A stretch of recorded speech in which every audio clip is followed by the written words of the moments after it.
Clara Whitmore pressed her bleeding hands against her mouth and prayed no one would find her. She had walked 31 miles in the Colorado heat. She had not eaten in 2 days. She had lost everything: her name, her work, her dignity to people who never had to answer for what they took. But she did not cry. She stood at the iron gate of Blackwood Ranch and lifted her chin. If this cowboy turned her away, she had nowhere left to go. She knocked anyway. If this story already has your heart, hit that subscribe button and come along for every chapter. And drop your city in the comments below. I want to see how far this story travels. The summer of 1881 came to the Colorado mountains like a punishment. The sun drove down hard on the high country, burning the creek beds, shallow and cracking the earth along the lower pastures of Blackwood Ranch. The pines held their color dark and stubborn against the pale sky, and the peaks above them still carried thin lines of white along their crowns. But down in the valley where the cattle grazed and the ranch hands worked from first light until last, the heat sat on a man's shoulders like something alive, something that wanted him to quit. Ethan Blackwood did not quit. He had not quit in 15 years, not since he built this place up from a single cabin and 40 head of cattle he'd bought with every dollar he'd ever saved. He had not quit during the winter of '74, when the snow came so deep it buried the fence posts, and 3 of his men lost toes to frostbite. He had not quit after Rebecca died. He never quit. But some mornings like this one, when the light came gold and slow through the kitchen window and the coffee went cold before he finished it, and the house was so quiet he could hear the clock ticking in the hallway 40 feet away. Some mornings, Ethan Blackwood sat in his chair and wondered what exactly he was holding on for. He was 38 years old. He owned 1,200 acres of the finest mountain land in Colorado Territory. He ran 300 head of cattle, employed 11 men, and had more money in the bank in Denver than he would likely spend in his lifetime. The county commissioner called him a model citizen. The newspaper in Glenwood Springs had printed his name twice in the last year, once for donating lumber to rebuild the schoolhouse, once for tracking down a gang of rustlers that had been bleeding the smaller ranches dry for 2 seasons. People around here respected Ethan Blackwood. Not one of them knew what it felt like to sit in that kitchen at 6 in the morning and feel absolutely nothing. He set down his cup, pushed back from the table. Ethan. Thomas Hale appeared in the doorway. Thomas had been managing the ranch for 9 years. He was a lean, plain-faced man from Kansas, with a permanent squint and the steady temperament of someone who had seen enough of the world to stop being surprised by it. He did not knock. He had learned years ago that Ethan did not care about that kind of formality. But this morning something was different in the way Thomas stood there, something careful in his face. "What is it?" Ethan said. Not a question. A door opened for information. "There's a woman at the front gate." Ethan waited. "She walked here," Thomas said. "Best I can tell, she walked a long way. She's carrying one bag, not much in it from the look of it. Her shoes are—" He stopped, tried again. "Her feet are in bad shape, Ethan." "What does she want?" "Work. She says she wants work." Ethan looked at him. "We're not hiring." "I know that." "Then tell her." Thomas didn't move. Ethan looked at him a second time. Thomas Hale had delivered difficult news to difficult men his whole adult life. He did not linger in doorways. He did not look at the floor. "Thomas?" "She's been standing out there for a while," Thomas said quietly. "Before I came to find you. I watched her from the fence. She didn't knock again. Didn't holler. Didn't sit down." He paused. "She just stood there, straight, like she was prepared to stand there all day if that's what it took." Ethan was quiet for a moment. He picked up his hat from the hook by the door.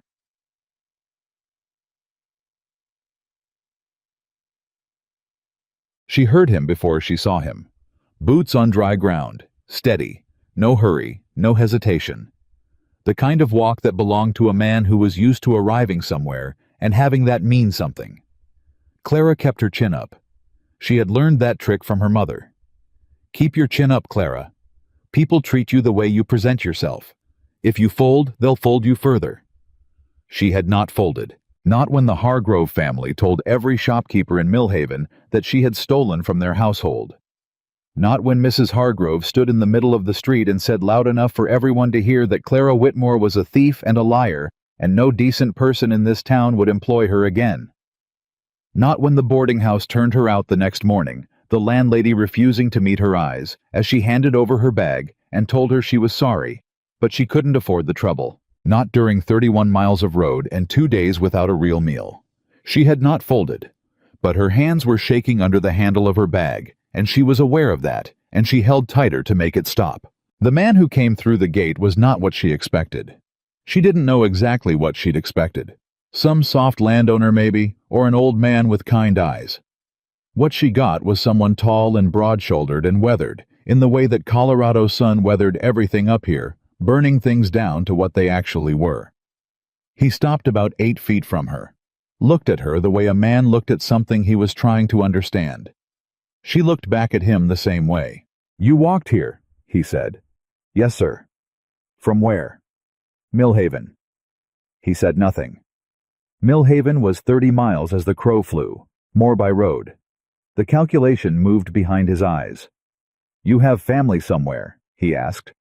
"No, sir." "Somebody expecting you anywhere?" "No." "References from previous work?" Clara felt the question land in her chest. She had references. She had 3 letters written by people who had known her real work, known her real character. But the Hargroves were the kind of family whose name meant more than any letter ever could in this part of the territory, and she had learned that lesson the hard way. "Not the kind that would help me," she said. He tilted his head slightly. Not dismissal. Something more like listening. "What's your name?" he said. "Clara Whitmore. Ethan Blackwood." He didn't extend a hand. Neither did she. "What kind of work are you looking for, Miss Whitmore?" "Whatever kind you need done. Cooking, cleaning, mending, tending the kitchen garden if you have one. I've managed a household of 11 people. I know livestock enough to help with basic care. I can keep accounts." She paused. "I work hard. I don't complain. And I won't cause you trouble." His expression didn't change exactly, but something shifted in it. "What kind of trouble," he said, "would I be taking on if I said yes?" She had promised herself she wouldn't do this. She had told herself she would be straightforward, that she would not try to hide what had happened in Millhaven, because she was not a liar, and she had nothing to be ashamed of, and because a man like this would find out anyway. But standing here looking at the only open gate left to her for 100 miles in any direction, she felt the words stick. She pressed on anyway. "There are people in Millhaven who will tell you I stole from a family I worked for," she said. "The Hargroves. It isn't true. But they have more money and more influence than I do, and they've made sure their version of events is the one people heard first. If anyone from that town contacts you about me, that's the story they'll tell." He watched her say all of it. He didn't interrupt. "Did you steal from them?" he said when she finished. "No." "Why did they say you did?" Clara held his gaze. "Because the youngest Hargrove son wanted something I wouldn't give him, and when I refused him, he needed a reason for why I had to go." A long silence. The heat pressed down on both of them. Somewhere behind her, out on the road, a bird called twice and stopped. Ethan Blackwood said, "You can stay." She blinked. She had not expected it to be that simple. She had prepared for argument for conditions for the kind of negotiation that required her to diminish herself piece by piece until the person across from her decided she was small enough to be worth the risk. "Just like that," she said before she could stop herself. "Just like that," he said. "You don't know me." "No." He reached up and adjusted his hat against the sun. "But I know what a lie looks like on a person's face, Miss Whitmore, and I know what the truth looks like. You told me the truth." He turned back toward the gate. "Come on, then. Thomas will show you where things are." She stood there one more second, holding her bag, feeling something in her chest loosen just slightly, like a knot worked at for a long time. Then she followed him through the gate. Thomas Hale showed her the cookhouse, the small room off the back of the main house that would be hers, The kitchen garden half dead from neglect, the herb beds gone to weeds, the tomatoes struggling, and the cold cellar where provisions were stored. He was polite. Not warm exactly, but not unkind. He answered her questions without elaborating, handed her a list of mealtimes and ranch schedules written in neat, small handwriting, and told her she'd meet the rest of the men at supper. "How many?" she asked. 11 hands, me and Mr. Blackwood. 13 mouths. "Any food preferences I should know about allergies? Anything like that?" Thomas looked at her like the question surprised him. "Nobody's ever asked that before," he said. "I'm asking now." He thought about it. "Pete Calloway won't eat onions. Makes a whole business out of it." A pause. "Other than that, I think they're just grateful for hot food." "All right," she said. "I'll have something ready by noon." He nodded and left her to it. The men came in for the midday meal, talking among themselves, and stopped when they saw the table. She had found dried beans and salt pork, and made a stew that filled the whole cookhouse with the kind of smell that reached into a person's hunger and grabbed hold. She had baked cornbread in the heavy iron pans she'd found stacked in the corner. She had made coffee strong enough to stand up to the afternoon heat. She had found a jar of preserved peaches in the back of the cold cellar and set it out. They ate without much talking, which she understood to be the highest compliment. One of the younger hands. He couldn't have been more than 18. A freckled, red-haired boy who'd introduced himself as Cody looked up from his bowl and said, "Ma'am, I don't mean to be rude, but whoever was cooking before you shouldn't have been allowed near a stove." "Cody," Thomas said. "I'm just saying what everyone's thinking." A rumble of agreement moved around the table. Clara kept her expression neutral, but something warm moved through her. Ethan Blackwood sat at the head of the table, which she had expected, but he ate without calling attention to himself, which she had not. He asked Thomas a question about the fence line on the north pasture. He listened to one of the hands, a big man named Roy Decker, describe a section of creek bank that was washing out. He drank his coffee and watched the room the way a man watched something he was responsible for. He didn't look at her once. She noticed that. The first week passed in work and in learning. She learned that the ranch woke at 4:30, that the hands ate breakfast before sunrise, and were out on the range by the time the light turned gold. She learned that Thomas ran the daily operations with quiet competence, and that the men respected him without really warming to him.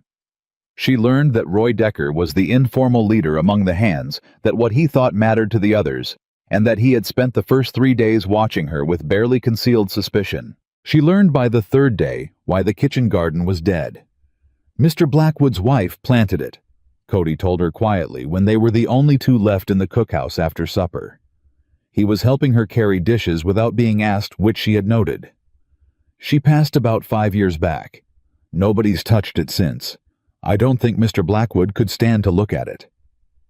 Clara was quiet for a moment. What happened to her? Accident on the mountain. She was an experienced rider, but something spooked the horse on a narrow pass.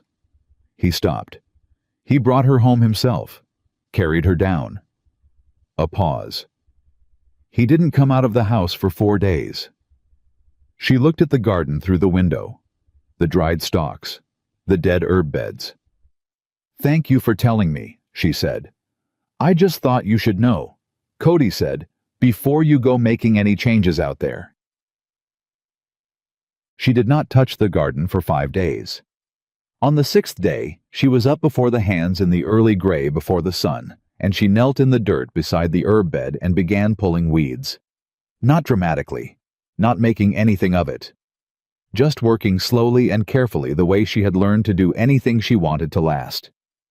She didn't know he was watching until she heard the porch step creak. She did not turn around. She kept working. He stood there for what felt like a long time. Then she heard his boots on the ground, and the sound moved away from her toward the barn. Away. She exhaled slowly. She kept pulling weeds. On the 9th day, Roy Decker stopped her after breakfast. He was a big man, wide through the chest with a thick dark beard and hands that looked capable of breaking most things they got hold of. He stood in the doorway of the cookhouse with his hat in his hands, and an expression on his face that she could not quite read. "Miss Whitmore," he said. "Mr. Decker, I want to say something, and I want you to know it ain't easy for me to say." She waited. "I've been working this ranch for 6 years," he said. "I watched it run down, and I watched it try to hold together after Mrs. Blackwood passed, and I watched Mr. Blackwood—" He stopped, started again. "He's a good man. Best I've ever worked for. But after she passed, it was like the lights went out in him. We all saw it. Couldn't do nothing about it." Clara was very still. "What you've done in 9 days," Roy said. "I don't know how to explain it right. The food, the garden, the way you talk to the men like they're worth talking to. It's—" He pushed his hat around in his hands. "It ain't just the work. Something's different around here. Something that's been missing."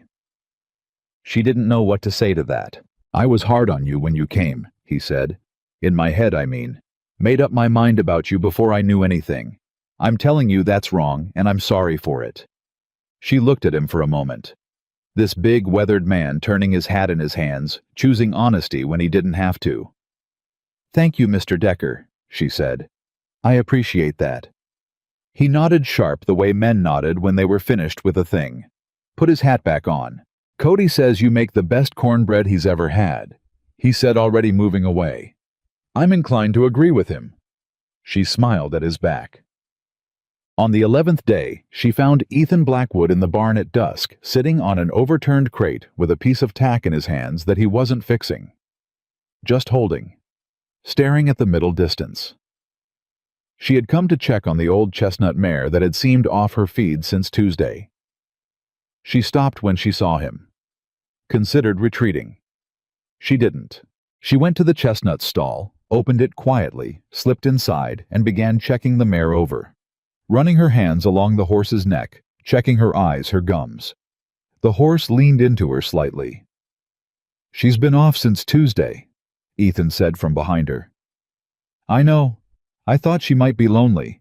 She's stabled alone down here." A pause. "She's always been down here." "I know." Clara moved her hand along the mare's jaw. "Animals get lonely same as people." Another pause. "What's her name?" Clara asked. "Juniper." "That's a good name." She kept working slow and calm the way you worked with something fragile that needed to trust you first. "She misses company. If you moved her up near the other horses for a few weeks, I think she'd come right." Silence. Then, "I'll tell Thomas." "All right." She finished her check and stepped out of the stall, latching it quietly. Turned to go. "Miss Whitmore." She stopped. Ethan Blackwood was looking at her. Not the way he usually looked at her, which was carefully and from across a room. Something more direct than that. "The garden," he said. "You're working on the garden." It wasn't a question, but she answered it like one. "Yes." "You knew it was hers." "Yes." She held his gaze. "If that's not all right with you, I'll leave it alone. I won't touch it again." He was quiet so long she thought he wasn't going to answer. Then he said, "She would have wanted it to grow." And he stood up and walked past her out of the barn without another word. 3 weeks in a rider came from town. Clara was in the kitchen when she heard the horse. She heard Thomas meet the rider in the yard. She heard a voice she didn't recognize, and then she heard Ethan's voice, and then the sound of the conversation dropped too low for words. She kept her hands busy and told herself it was nothing. 15 minutes later, Ethan came through the back door of the kitchen. He pulled out a chair and sat down across the table from her. He put a folded piece of paper on the table between them. She looked at it. Did not touch it. "Letter from the county sheriff's office in Millhaven," he said. "Asking if I employed a woman named Clara Whitmore, saying she was let go from the Hargrove household under suspicion of theft and that the family would like to be informed of her whereabouts." Clara's hands were very still in her lap. "What did you tell the rider?" she asked. "I told him I employed a woman named Clara, last name of Webb, who came here with a reference from a ranch in Wyoming, and that she'd been here 3 months and was one of the best workers I'd employed." She stared at him. You lied for me. I told a man who works for a corrupt sheriff's office that his information was wrong, Ethan said. I don't consider that the same thing. Mr. Blackwood, they're not going to stop, he said. People like the Hargroves don't let things go. You should know that if you don't already. Whatever you did to make that boy angry, he isn't finished trying to make you pay for it. Clara looked down at the table. I refused him, she said very quietly. He wanted... She stopped, breathed, tried again. He came to my room one night. I told him to leave. I made enough noise that the household heard. He left. She pressed her lips together. 3 days later, his mother told me a piece of jewelry had gone missing and that the maid had seen me near Mrs. Hargrove's room. It hadn't and she hadn't, but by the time I could say so, it didn't matter. Ethan sat across from her and said nothing. I'm sorry, she said. I'm sorry I brought trouble to your ranch. I can go. You're not going anywhere, he said. The words were flat and certain as a stone dropped in water. She looked at him. You're not going anywhere, he said again. You work for me. This is my land. The Hargroves don't have authority here, and neither does any sheriff that takes their money. He pulled the letter off the table and folded it in half. I'll have Thomas draft a response, official enough to satisfy them for a while. And when they're not satisfied, he looked at her across the table, and for the first time she could read something clearly in his face. Not warmth exactly. Something older and harder than warmth. Something that had been decided a long time ago before she ever arrived. Then we'll deal with it, he said. Together. She did not cry. She had not cried since she left Millhaven, and she was not going to start now. But something in her chest cracked open just a little in a way she hadn't expected. Thank you, she said. It came out rougher than she intended. He stood, put his hat back on. Supper ready at 6, he said. She pulled in a breath. Yes. He nodded and walked back out. 4 weeks, 5. The garden came back. The tomato plants straightened and began to flower. The herb beds filled in green and fragrant. She planted squash along the south wall, the way Rebecca Blackwood's notes in the old kitchen book suggested she'd found the book on a shelf behind the flower canisters, small and worn, the handwriting inside careful and a little formal. She had asked Thomas if she might use it. He had gone still for a moment, and then said quietly that he thought that would be all right. She cooked from it sometimes. Not always she had her own ways.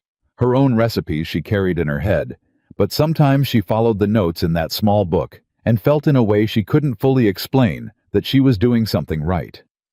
The men noticed the difference in the food. They noticed the difference in the house. Clean curtains. A rug beaten out and rehung in the hallway.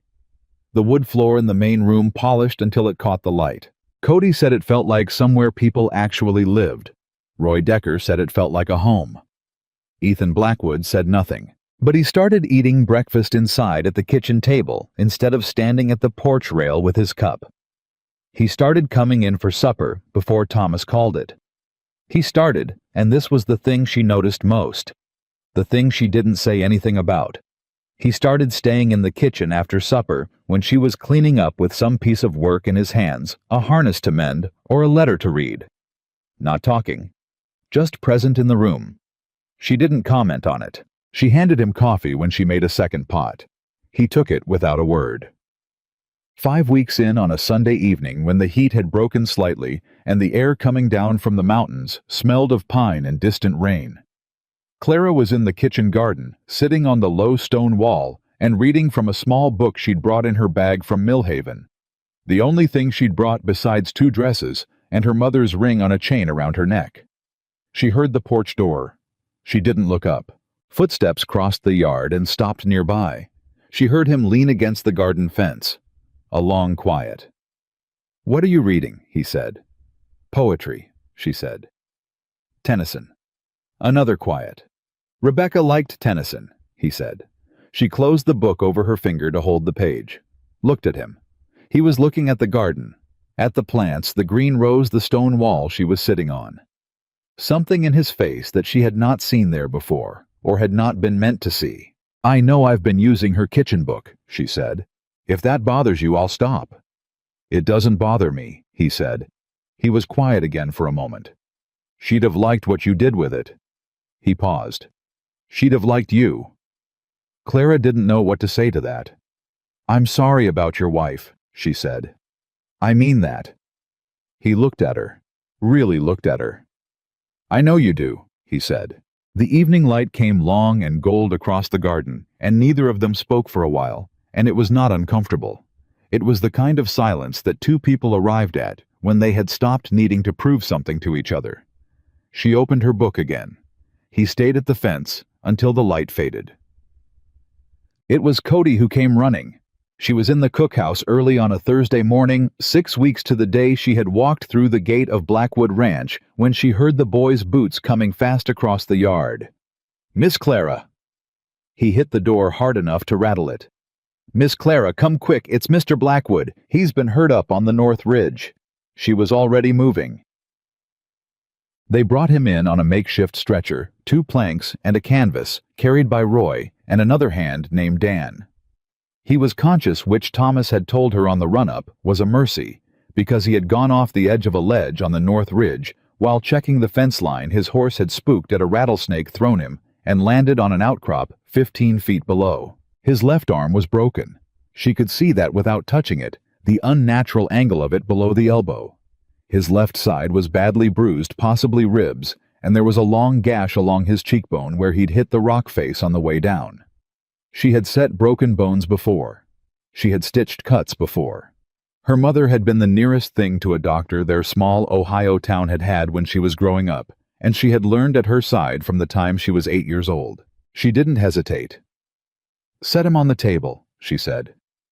"Thomas, I need the medical kit from the cold room. Cody, clean water as much as you can bring. Roy, I need 2 straight pieces of wood and something to bind with." She was already pulling off her apron, tying her hair back. "And someone needs to get that gash clean before it sets in." Ethan looked at her from the table. His face was the gray white of a man in significant pain, but his eyes were alert. "You know what you're doing," he said. "Yes," she said. "All right then." He closed his eyes. "Do it." She worked for over an hour. She cleaned the gash first, which made him go very still and breathe very slowly, the way a man breathed through something he'd decided not to make noise about. She stitched it 7 stitches, neat and close, and then she set his arm, which he did make noise about brief and sharp, before setting his jaw and saying nothing more. She splinted it and bound it tight. She pressed along his rib cage until she found the places that made him flinch, and told him 2 were cracked, likely 3 that he needed to rest and breathe carefully and not do anything that put weight on his left side for at least 6 weeks. He opened his eyes.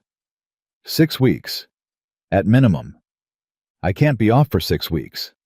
"Mr. Blackwood," she said, "you can argue with me or you can heal. Both of those things cannot happen at the same time." A pause. Something moved in his face. Not quite a smile, but something adjacent to one. "Yes, ma'am," he said. She sat with him that evening. He had argued about that too, and she had ignored the argument and sat in the chair by the window, while he lay in the bed in the downstairs room. Stairs were not possible, and pretended he wasn't falling asleep every 15 minutes. He woke just after dark, disoriented for a moment, and she said, "You're in the downstairs room. You've been asleep about 3 hours. How's the arm?" He blinked, found her in the dark. "Still attached," he said. "Good." That was the goal. She stood and poured water from the pitcher on the table and brought it to him. He took it with his right hand. "You don't have to sit here," he said. "I know," she said. "Clara." It was the first time he'd used her first name. She went still. "Thank you," he said, "for what you did today. I mean it." She looked at him. This man in pain genuine to the bones. Saying thank you like it cost him something. "Get some sleep," she said. "The arm needs rest more than it needs talking." He looked at her for a moment longer. Then he lay back. She sat in the chair until she was sure he was sleeping again. Outside the window, the Colorado night came down dark and full of stars. And somewhere up on the mountain, the wind moved through the pines, and she listened to it and felt something she hadn't felt in a long, long time. Safe. Strange, frightening word. Impossible word, maybe. But she sat in that chair in the dark and felt it anyway. She closed her eyes. And for the first time since she left Millhaven, she slept without dreaming of the road. He tried to get up on the second day. Clara heard the sound before she saw it. A slow, heavy creak from the downstairs room. Then a sharp intake of breath, then nothing. She set down the bread dough she was working and walked through the kitchen to the doorway of his room. Ethan Blackwood was sitting on the edge of the bed, boots in his right hand, his face the color of old ash, trying to tie a lace one-handed and failing with a dignity that was almost painful to watch. "No," she said. He looked up. "I need to check the north pasture fence.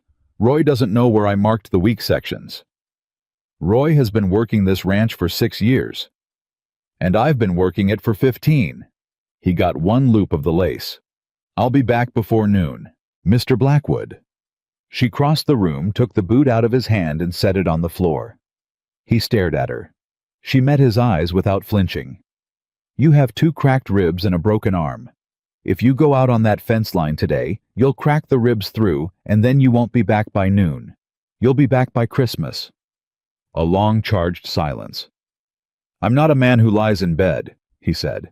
"I know that," she said, "but you're a man with sense enough to know when the ground rules have changed." She straightened up. "I'll send Cody to ride the fence line with Roy. You can tell me exactly where you marked the weak sections, and I'll make sure Cody writes it down. Then you'll eat breakfast and rest, and tomorrow we can talk about what you can do from a chair." He looked at his boot on the floor. He looked at her. "You're not going to let me win this one," he said. "No," she said. "I'm not." He exhaled, sat back against the headboard. The pain moved across his face like weather there, and then controlled. "Fine," he said. "Send Cody in." She went to get Cody. She did not let herself smile until she was back in the kitchen. Cody came back from the fence line that afternoon with a list of repairs and a story about a section of creek bank that had washed out worse than Roy had originally reported.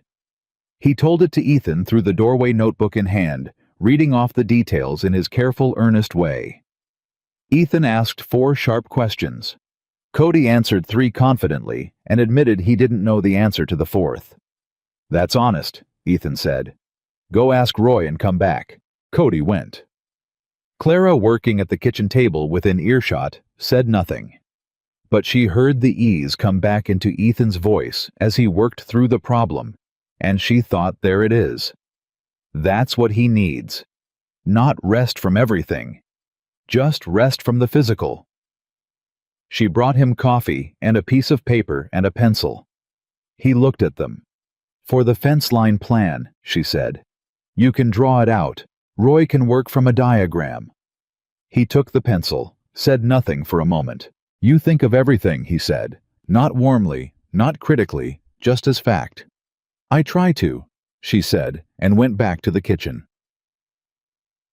He drew for 2 hours.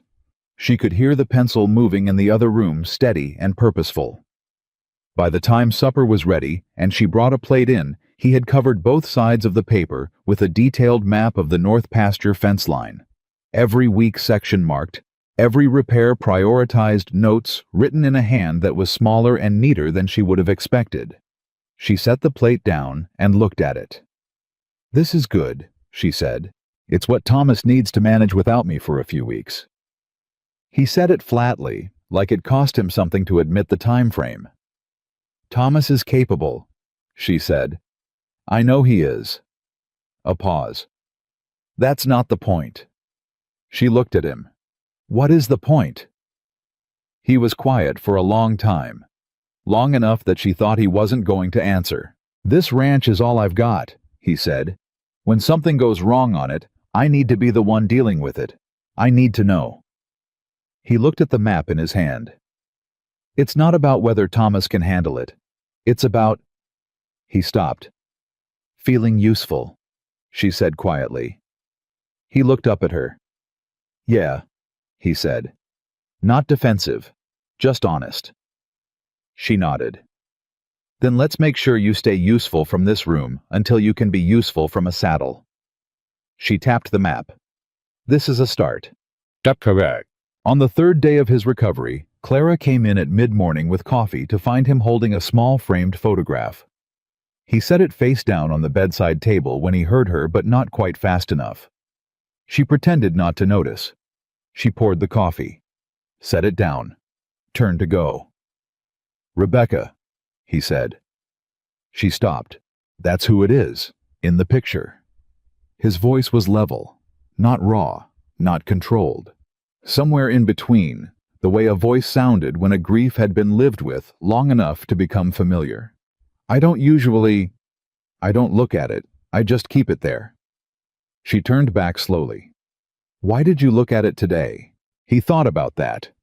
Because when I woke up this morning for about 30 seconds, I didn't feel the way I usually feel when I wake up.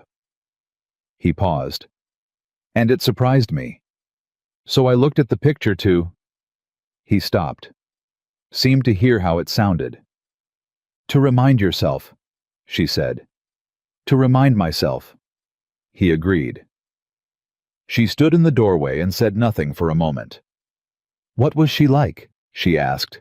He looked at the back of the frame on the table. She was the loudest person in any room she walked into, he said, and she never noticed. She thought she was quiet. She thought she blended in. Something moved in his face. She did not blend in. Clara almost smiled. She sounds like someone worth knowing. She was, he said. He picked up the coffee. She would have reorganized my entire kitchen by now. I did reorganize your kitchen, Clara said. I know, he said. She'd have approved. By the end of the first week of his recovery, the rhythm of the ranch had adjusted around the new reality. Thomas managed the range work. Roy led the hands. Cody rode back and forth between the north pasture and the house 3 times a day, with updates for Ethan, who had migrated from the downstairs room to a chair on the porch once Clara declared his color good enough to risk the outdoor air. He sat on the porch and ran the ranch by voice and by the detailed handwritten notes he sent back with Cody. He made decisions about which sections of fence to repair first, about the 3 new horses Thomas wanted to purchase from a breeder in Grand Junction, about a dispute between 2 of the hands over tool storage that had apparently been simmering for months. He did all of this with the map across his knees and the coffee she kept coming out to refresh.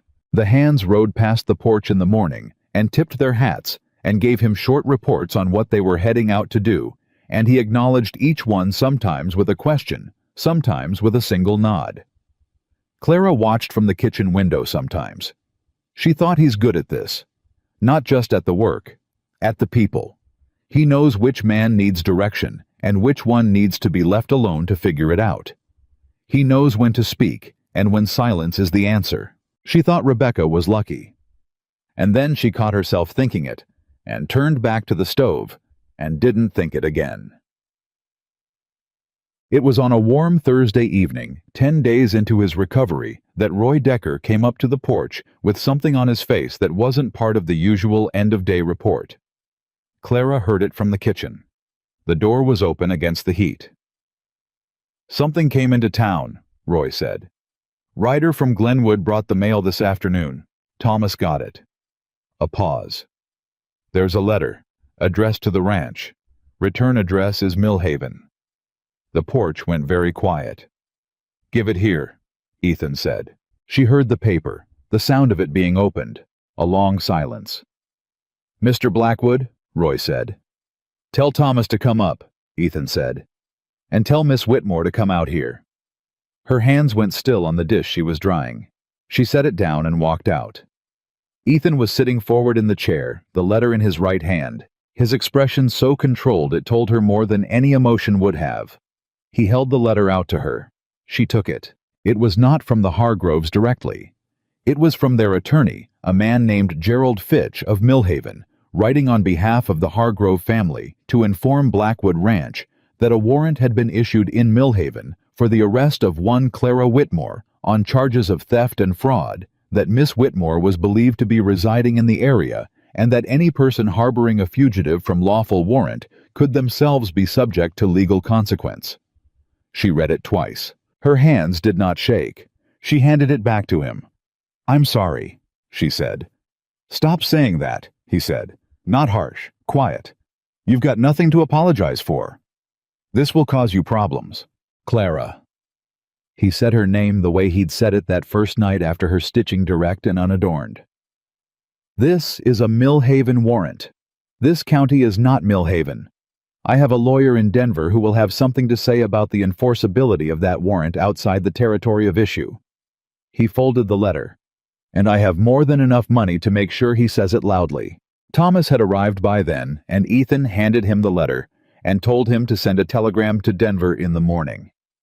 Thomas read it, said one short word under his breath that Clara chose not to hear, and nodded. "There's something else," Roy said. He had stayed on the porch step, hat in hand. He looked uncomfortable in a way that Roy Decker almost never looked. "The rider who brought the mail. He was asking around in town about the ranch, about whether there was a woman working here." He met Clara's eyes briefly, then looked back at Ethan. "People in town know her. She's been to the general store, the church, twice the post office. It's not exactly a secret." A silence.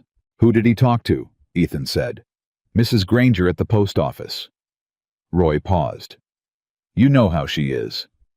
Ethan's jaw tightened. "What did she say?" "I don't know exactly. But she's not a woman who keeps things to herself." Clara felt the ground shift under her feet. Not panic. Something older than panic.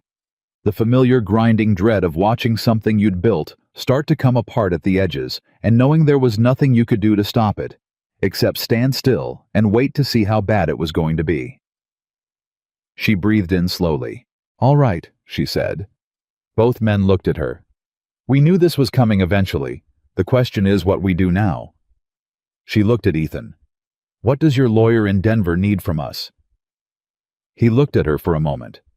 Something shifted in his face, surprise maybe, or the recalibration of a man who had expected fear and gotten strategy instead. "A written account," he said. "What happened in Millhaven, your account in your words, everything."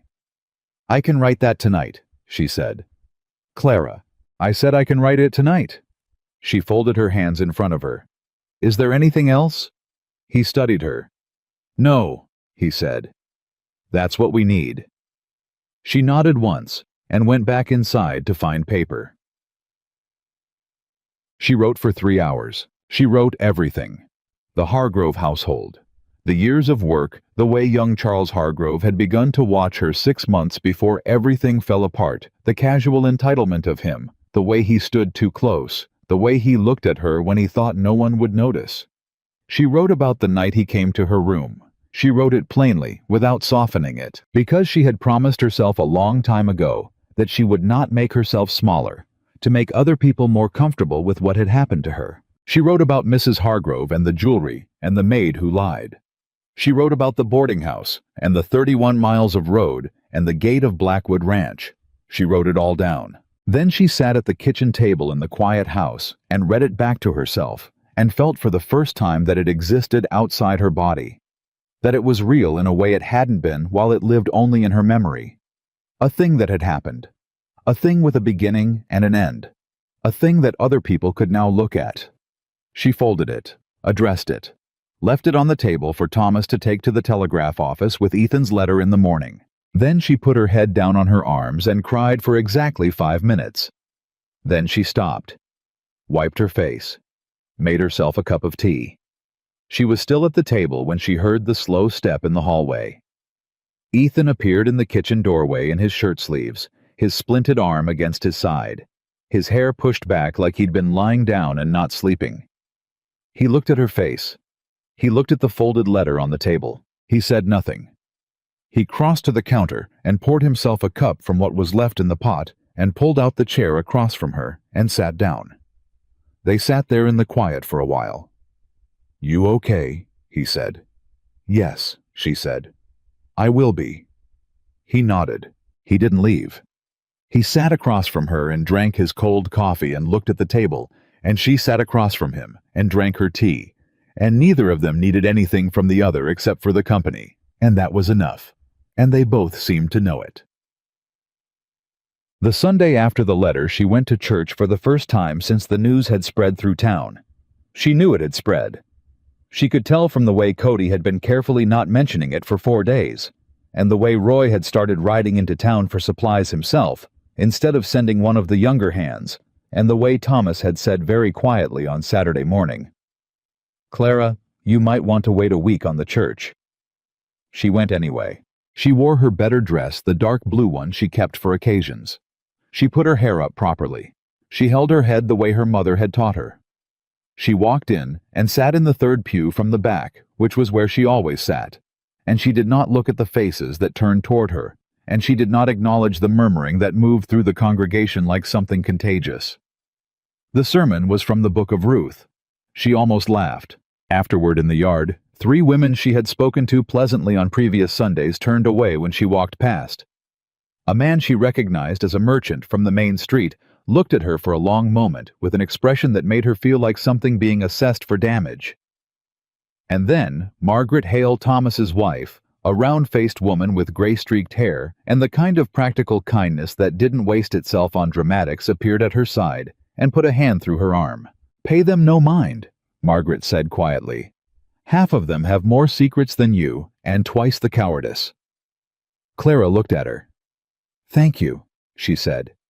"Don't thank me. Walk with me to the gate. That'll give them something worth talking about." They walked to the gate together, and Clara held her head up the entire way. She told Ethan about it that evening. He was back on the porch, which had become his regular post during recovery. She sat on the porch step with a glass of water and told him about the church, and the turned-away faces, and the man with the assessing look, and Margaret Hale taking her arm. He listened without interrupting, which she had learned was his way. "Margaret's a good woman," he said when she finished. "She is. The others will come around," he said. "Or they won't, and it won't matter." Clara looked out toward the fence line, the long late light of summer coming gold through the pasture grass. "Does it bother you?" she asked. "What people are saying about the ranch, about your name being connected to—" "No," he said. Flat and immediate. "Ethan." First time she'd used his given name. She heard herself do it and didn't take it back.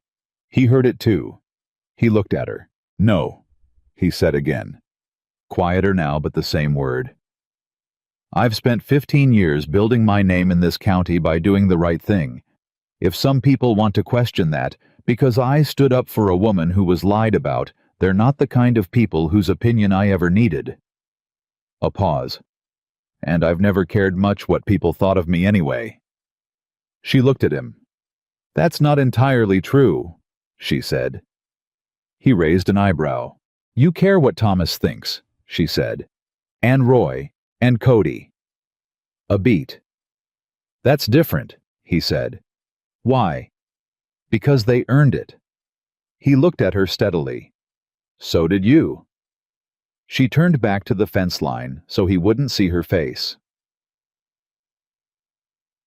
The telegram from Denver came back 4 days later. His lawyer, a man named Arthur Greaves, was direct.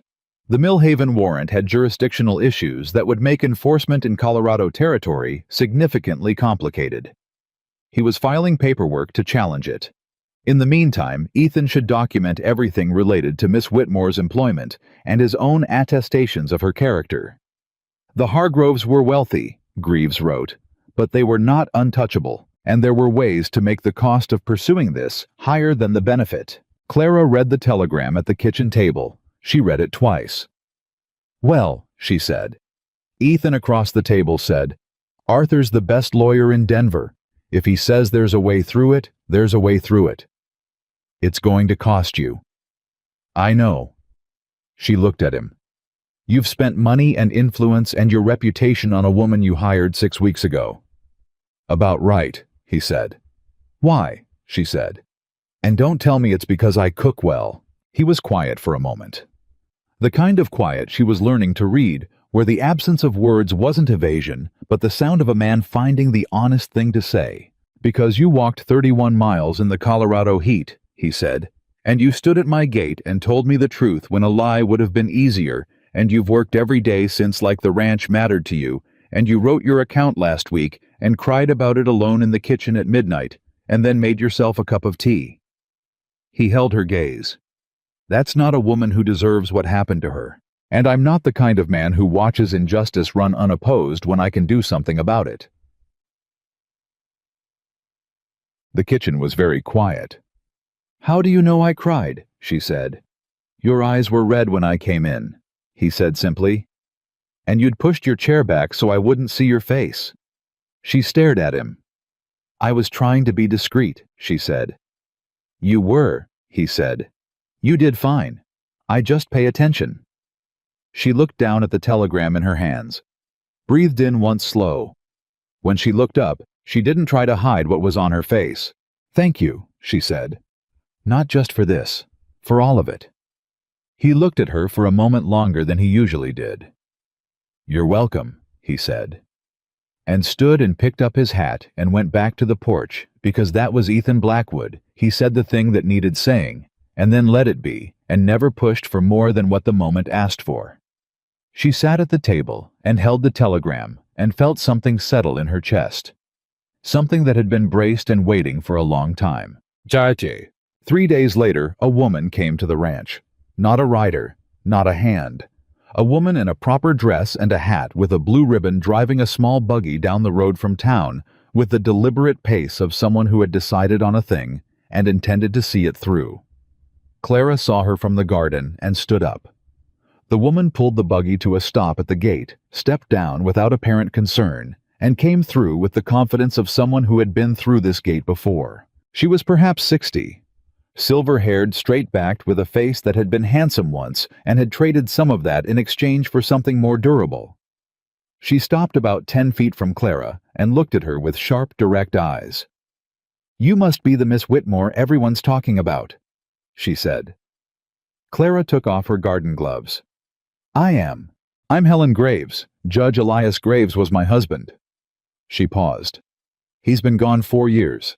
I run the Graves cattle operation now. My south range borders Ethan's north pasture." A beat. "I knew Rebecca Blackwood.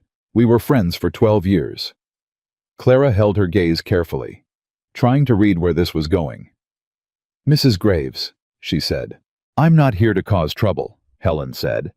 "I'm here because I heard what they're saying in town, and I wanted to look you in the eye." She studied Clara for a moment, the way a woman studied another woman when she was really looking. Harriet Hargrove is the kind of woman who decides what the truth is before she's bothered to learn the facts. I know her type. I've dealt with her type my whole life. She paused. I also know what it looks like when a young woman is telling the truth and nobody wants to hear it. Clara was very still. "I knew Charles Hargrove's father," Helen continued. "The son is worse than the father, and the father was not a good man." She smoothed her glove over her wrist. "I want you to know that not everyone in this county has decided against you. Some of us are watching to see what's right." Something released in Clara's chest, carefully, not all at once. "I appreciate that more than I can say," she said. Helen looked past her toward the house. "How is Ethan managing that arm?" "Badly," Clara said. "He thinks patience is for other people." Helen's mouth twitched, the first hint of something warm. "That sounds exactly right." She looked at Clara again. "You're keeping him in line?" "I'm trying to." "Good." Helen reached into her bag and produced a small wrapped parcel. "I brought preserved apricots. Rebecca's recipe, actually, she gave it to me years ago. I thought—" She paused. Something shifted in her face for just a moment. "I thought maybe someone in that kitchen could use it." Clara took the parcel, held it in both hands. "Thank you," she said, quietly, meaning it fully. Helen nodded once brisk and turned back toward the buggy. "Tell Ethan I'll expect him at the Graves Ranch for supper once that arm is healed," she called over her shoulder. "And tell him to bring you." She told Ethan about Helen Graves at supper. He listened with his usual stillness, and when she finished, he said, "Helen's a force of nature." She seemed like it. She also didn't have to come, he said. I know. He looked at the preserved apricots she'd set on the table. Rebecca's recipe, he said quietly. Yes. He picked up the jar and looked at it for a moment, set it down. People surprise you, he said, sometimes in the wrong direction, sometimes in the right one. Which direction does today count as? She asked. He thought about it. Actually thought about it. The right one, he said. Definitely the right one. The night it all nearly came apart, she did not see it coming. She should have. She thought afterward that the signs had been there the way Cody had come back from town the day before, with a tight look around his eyes, the way Roy had been riding the fence line extra hours without Ethan asking him, to the way Thomas had sent the younger hands to bed early and then stood at the gate for a long time in the dark. She had noticed all of it and told herself it was just the aftermath of the warrant business.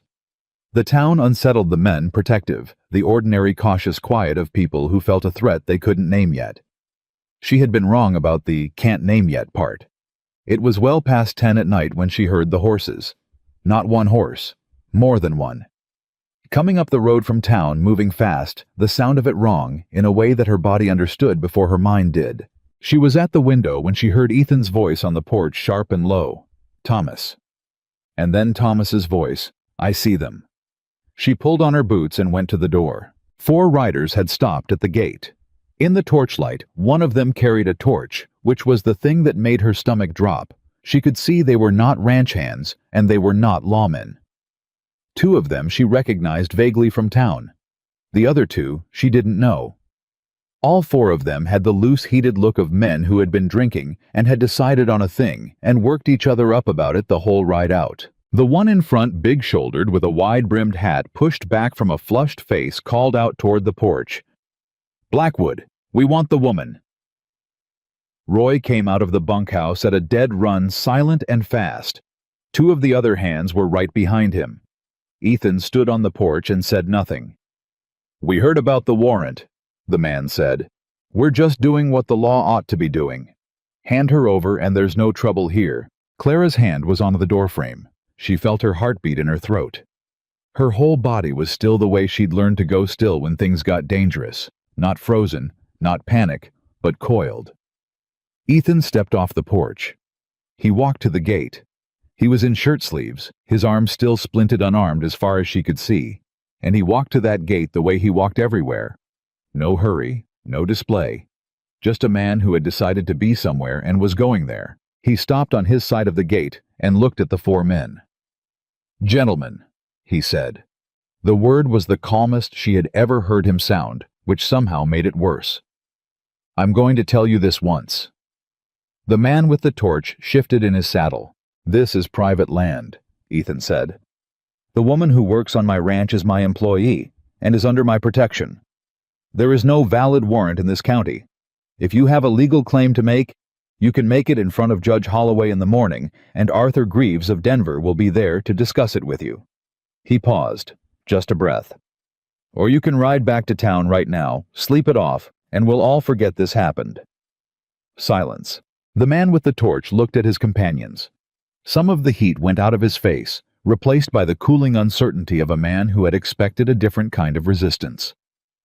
Roy Decker appeared at Ethan's shoulder. Then Dan and the other hands ranged along the fence. Not threatening, not moving, just present. The man at the front looked at all of them. This ain't over, he said, but the conviction had gone out of it. It is for tonight, Ethan said. The riders turned. Slowly, then faster.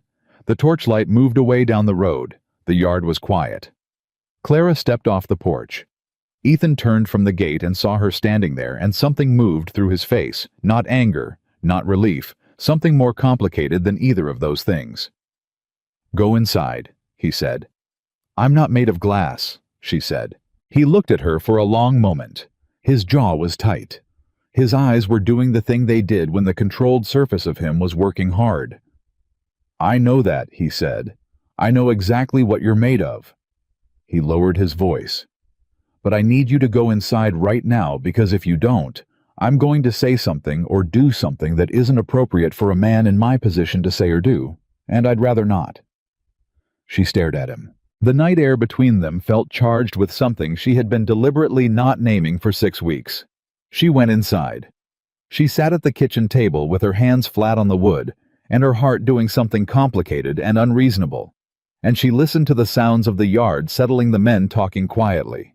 Ethan's voice among them, and she thought about what he had just said.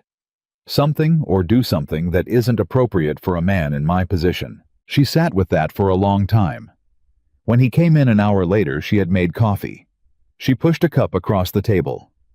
He sat down and took it. They didn't talk about the riders. They didn't talk about what he'd said at the gate. They talked about whether the fence repair on the north section would hold through the end of the season, and whether the creek bank washing out would affect the lower pasture water supply, and whether Cody was ready to take on more responsibility with the horses. They talked about ordinary things in ordinary voices, and under the table Clara pressed her hands together so he wouldn't see them shaking. Not from fear, from something else entirely. The morning after the riders came, Ethan was up before anyone. Clara knew because she was up before anyone too, and when she came into the kitchen at 4:30, with her boots still unlaced, he was already at the table with a cup of coffee and a piece of paper covered in his small, precise handwriting. He didn't look up when she came in. She didn't say good morning. She went to the stove and started the fire and put the kettle on and unlaced and relaced her boots properly, and neither of them mentioned the night before. But the night before was in the room with them. She could feel it the way you could feel a change in the weather before the clouds arrived. "I'm sending 2 men to town today," he said without looking up from the paper. "All right," she said. "I want to know who those riders were, the 2 I didn't recognize." "Roy might know them. Roy's already up. I talked to him at 4. He set down the pen, picked up his coffee. "The one in front was Frank Lydell. He runs cattle south of town, barely solvent drinks more than he works. The other 3 are men who follow him because they don't have enough sense to lead themselves." He looked at the paper. "The question is, who sent them?" Clara turned from the stove.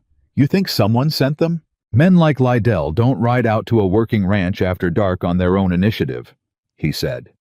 "They need a reason, and they need someone to light the match." He finally looked at her. "Someone in town knows more about your situation than they should.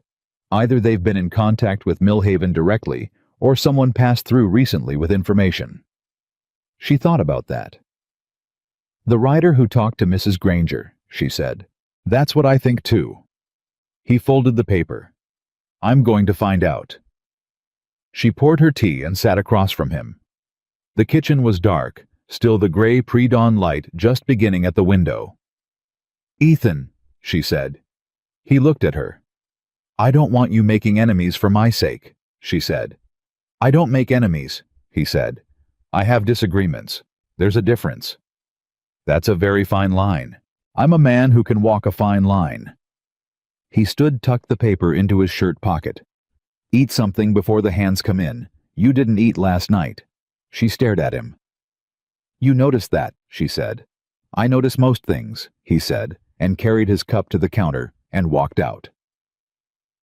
See, Roy came back from town before noon. Clara was in the garden when she heard his horse, and she came in through the back door to find Roy at the kitchen table with his hat on the wood in front of him, and Ethan standing across from him with the still tight expression she had learned to read as controlled anger. She stopped in the doorway. "Go ahead," Ethan said to Roy. "Say it again." Roy glanced at her, then back to Ethan. "There was a man in town 3 days ago, came from Millhaven. Didn't stay at the hotel, stayed with Ed Carver over on the South Road." He paused. "Carver's been doing business with the Hargroves for years, buying cattle from them at below market prices. People know it, nobody talks about it." "Who is the man?" Ethan said. "His name is Whitmore," Roy said. Clara felt the word hit her like cold water thrown from a bucket. Her hand found the doorframe. Roy was looking at her now, his face carrying something she had never seen on Roy Decker's face before. Something like genuine worry. "Daniel Whitmore," he said. "Told Carver he was looking for his wife." The kitchen went absolutely silent. "I'm not his wife," Clara said. Her voice came out steady. She was aware that was remarkable and didn't examine it. "I know," Roy said. "He told people in town I was his wife." "His runaway wife," Roy said. "The story he's telling is that you left without warning, that you'd been unwell, that he's worried for you." He pressed his lips together. "He's telling it with a lot of concern in his voice from what I hear. Very convincing." She gripped the doorframe. Daniel Whitmore was not her husband. He was the man she had been promised to at 17 by a father who owed him money and thought a daughter was a reasonable currency for debt. She had spent 8 months in his house before she understood what kind of man he was, not loudly cruel, not obviously violent, but the kind of man who controlled everything around him so thoroughly that the people in his orbit stopped knowing where his will ended and their own began. She had left in the middle of the night with her mother's ring and $14 and the clothes on her back. That had been 4 years ago. She had spent 4 years making sure he couldn't find her. "How long has he been in town?" she said. 3 days that we know of," Roy said. "Could be longer." She looked at Ethan. He was looking at her with the same expression he'd had at the gate the night before, that complicated thing she couldn't fully name, but underneath it now, something sharper and colder. "Your real name isn't Whitmore," he said. It wasn't an accusation. It was a man finding solid ground. "It was my father's name," she said. "He gave it to Daniel in the same transaction he gave him me." Her voice was flat and precise, each word placed like a stone. "I kept the name when I left because I had nothing else to identify myself with. I've been Clara Whitmore for 4 years, because it was easier than explaining." A silence. "What's your name?" he said. She looked at him. "Clara Beaumont." He said it once quietly to himself, like he was placing it somewhere safe. "All right," he said. "Roy, tell Thomas I want to talk to Arthur Greaves directly. Send a telegram today, not a letter. I want him on a train from Denver if he can manage it." Roy nodded and stood. "And Roy." Ethan's voice stopped him at the door. "Nobody on this ranch says the name Whitmore in connection with Clara again. As far as this ranch is concerned, it never applied." Roy looked at Clara. He tipped his hat to her, a small gesture, enormous in context. Then he left. She should have told him.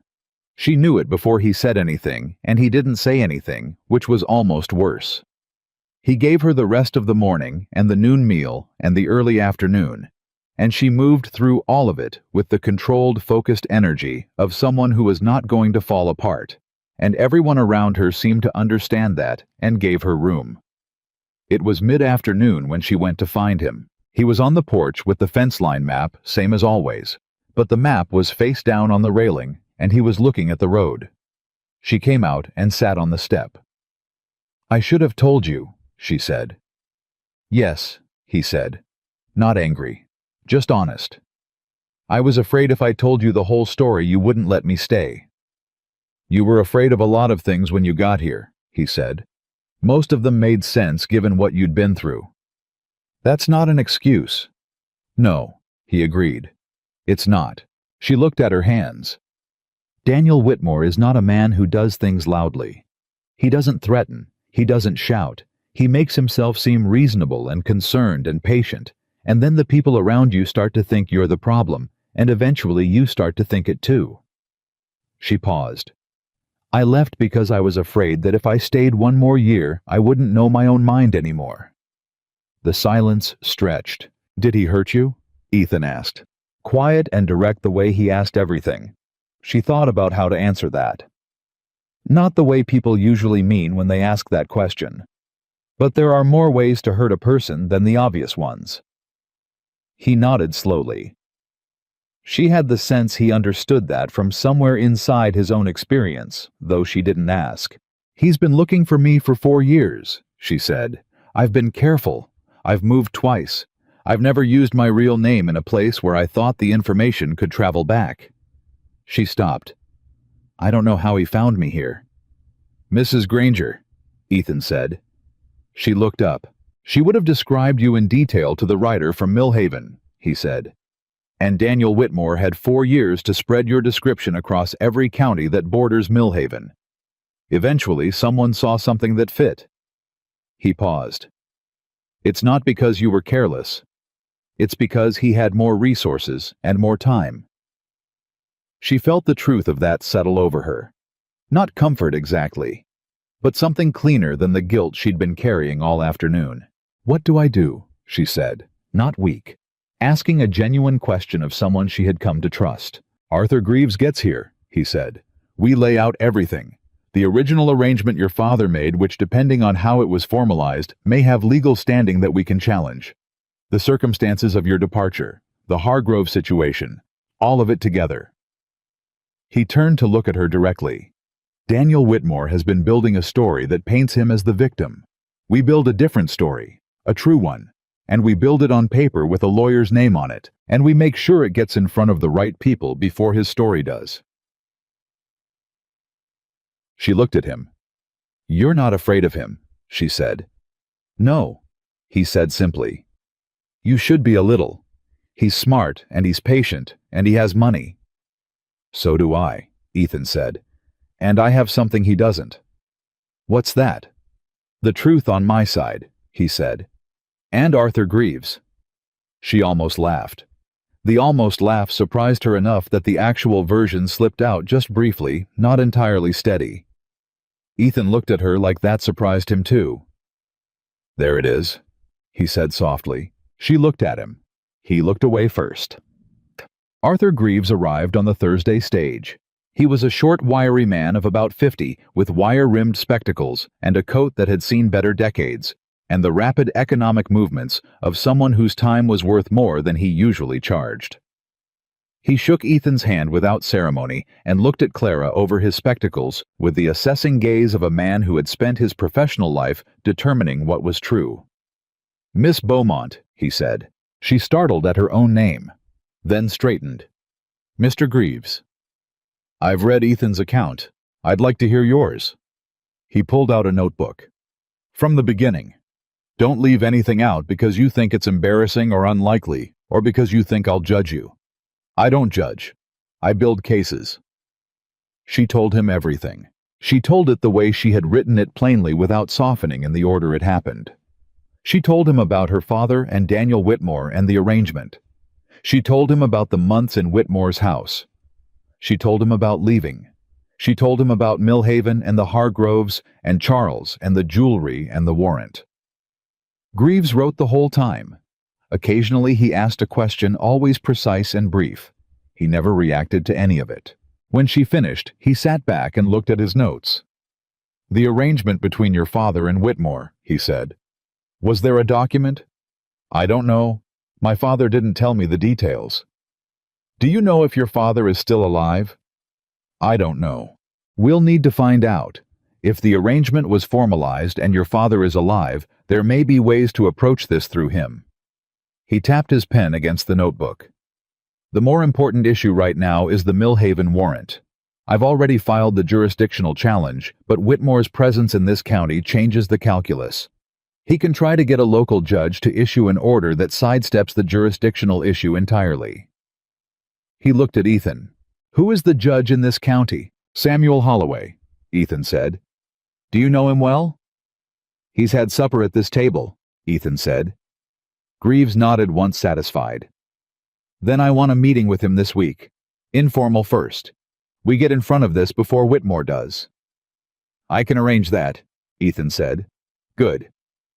Greaves looked at Clara again. Miss Beaumont, is there anyone in this county who can attest to your character besides Ethan and his employees? She thought. Helen Graves, she said. She came to the ranch 2 weeks ago. Helen Graves, Greaves repeated. Judge Elias Graves's widow. Yes. Something moved in his face.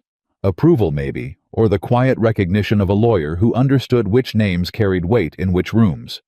Even better, he said. Greaves met with Judge Holloway on Saturday morning. Clara did not go. Ethan went and took Thomas with him, and she stayed at the ranch and cooked a meal she barely tasted and tried not to listen for the sound of horses every 5 minutes. Cody kept finding reasons to be near the house. She didn't say anything about it. She was glad for it. They came back in the early afternoon. Ethan walked through the back door first, and she looked at his face before he said a word, and what she saw there was not victory, but something steadier than that. Relief with a backbone. "Holloway won't issue an order in support of the Millhaven warrant," he said. "He says the jurisdictional issues Greaves raised are significant enough that he won't put his name on something that likely won't survive appeal." She exhaled. "But," Ethan said, "Whitmore can still operate in town. He can still talk to people. He can still work whatever angle he's been working, and he's been working it for a week now while we were figuring out he was here." He pulled out a chair and sat down. "Greaves wants to approach Whitmore directly. Give him a legal document laying out our counterposition. Make it clear that pursuing this will be expensive and unlikely to succeed." "And if he doesn't stop," she said. "Then we take it to the territorial commissioner in Denver," he said, "with Helen Graves's name attached, and Greaves's filing, and Holloway's refusal to issue an order. It builds a record." He paused. "It takes time. I won't pretend it doesn't." She sat down across from him. "He won't stop," she said. "You need to know that about him. He doesn't let things go. It's not about the money or the arrangement anymore. It's about the fact that I left." She looked at the table. "Men like him don't accept that they can lose something."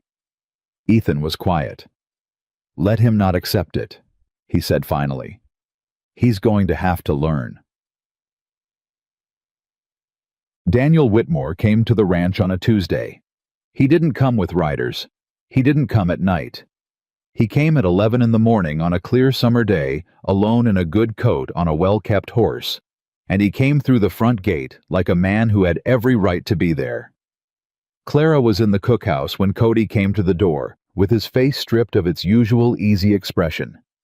"There's a man at the house," he said, "asking for you." She knew before she asked. "What does he look like?" Cody described him. 45, medium height, dark coat. Very still the way Cody said it, like he was describing something he found unsettling. She untied her apron. "Is Mr. Blackwood at the house?" she asked. "He was on the porch when I left." She walked out. She heard Daniel's voice before she saw him. He was talking to Ethan, standing at the base of the porch steps, with his hat in his hands and the carefully arranged expression of a reasonable man, and his voice was low and warm and measured, and even from 20 yards away, she felt the old familiar pull of it. Not attraction, never that, but the disorientation of a voice designed to make you question your own perception. She stopped walking. She made herself breathe. She made herself remember what she knew, what she had written down on that paper at midnight, what she had told Arthur Greaves without flinching. She walked forward. Ethan saw her coming. Something moved through his face there and gone. Not worry, she decided. Steadiness. The look of a man who had positioned himself and was not moving. Daniel turned. He looked at her the way she remembered, like she was something that had wandered away from where it belonged and had now been collected. "Clara," he said, warm, relieved. A man who had been searching for something precious and found it. "Daniel," she said. Her voice was flat. She was glad of that. "I've been so worried about you," he said. He took a small step toward her. She did not take a step back. "When you left, Clara, I've been searching for 4 years. I just want to know you're safe." "I'm safe," she said. "I can see that." He looked briefly at Ethan at the house at the ranch around them. Something flickered in his eyes. Calculation, she knew it, like she knew her own name before the warm mask resettled. "I'd like to talk to you alone, just for a few minutes." "No," she said. A pause. "Clara." "No," she said again. Same word, same voice. "Anything you want to say to me, you can say here." Something shifted in his face then. Just for a moment. Not anger, he was too controlled for anger to show, too practiced at packaging himself correctly. But something underneath the warmth.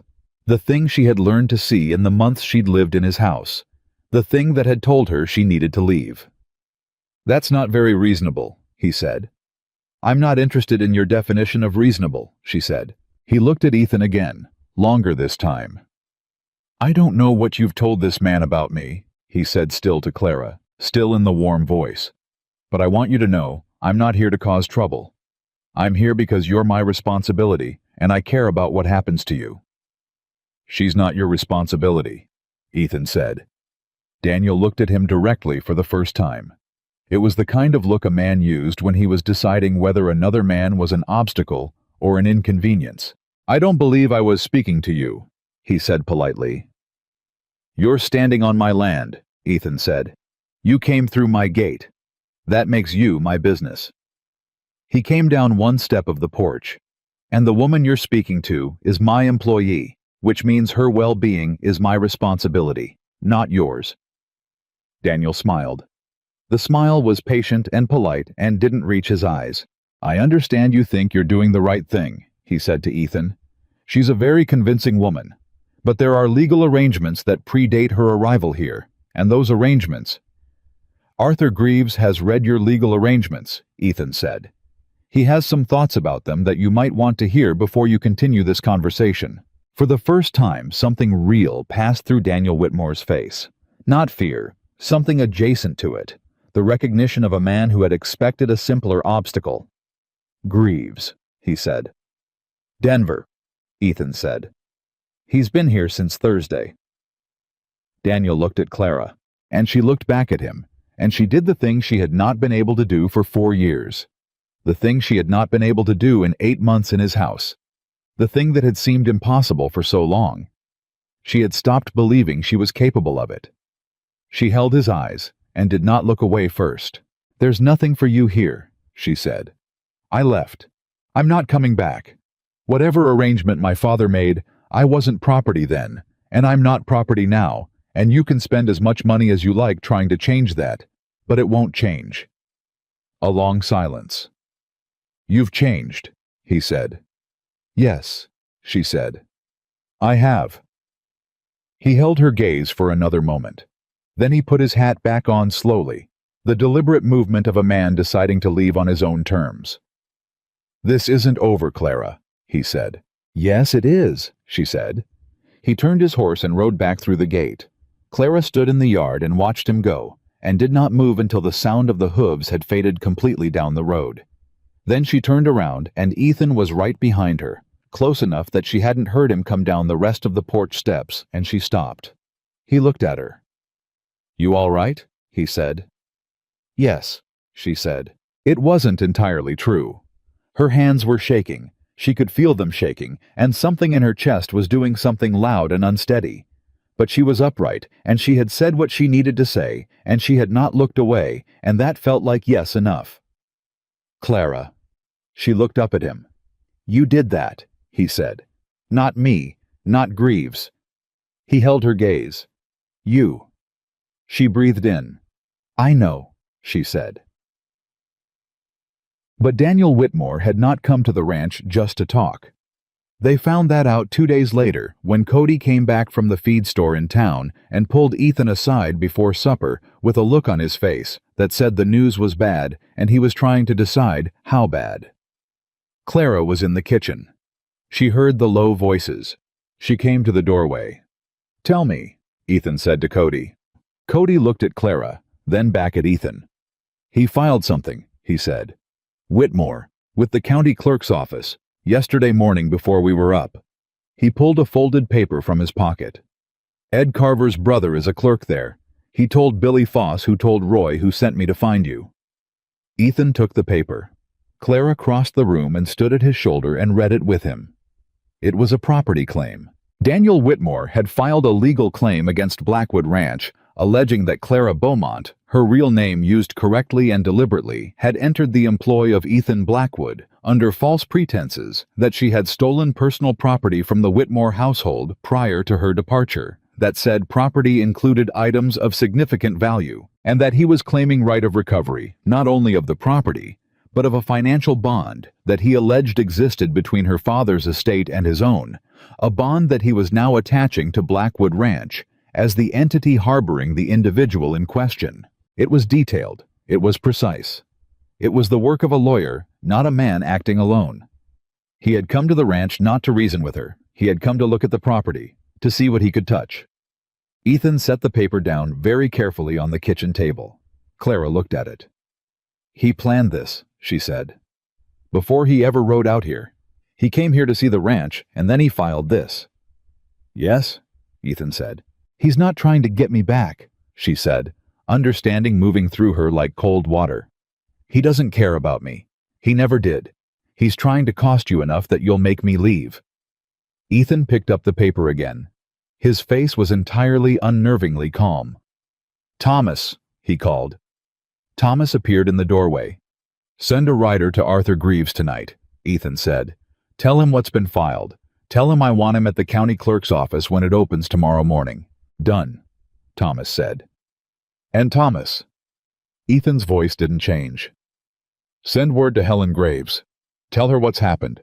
Ask if she'd be willing to put her name to an affidavit regarding Clara's character and the events since her arrival." Thomas nodded and left. Clara was still looking at the paper. "He's going to hurt you," she said quietly. "Your finances, your reputation, your time. He's going to tie this up and make it cost you." "I know that," Ethan said. "Then why are you—" She stopped. He looked at her. "Because it's right," he said simply. "Because you didn't do anything wrong, and I'm not going to let a man with money and no conscience punish you for surviving him." She stared at him. "And because—" He stopped. He looked at the table. He picked up his coffee cup and put it down again. He was not a man who stumbled over words, and watching him do it now made her chest tighten. "Ethan," she said.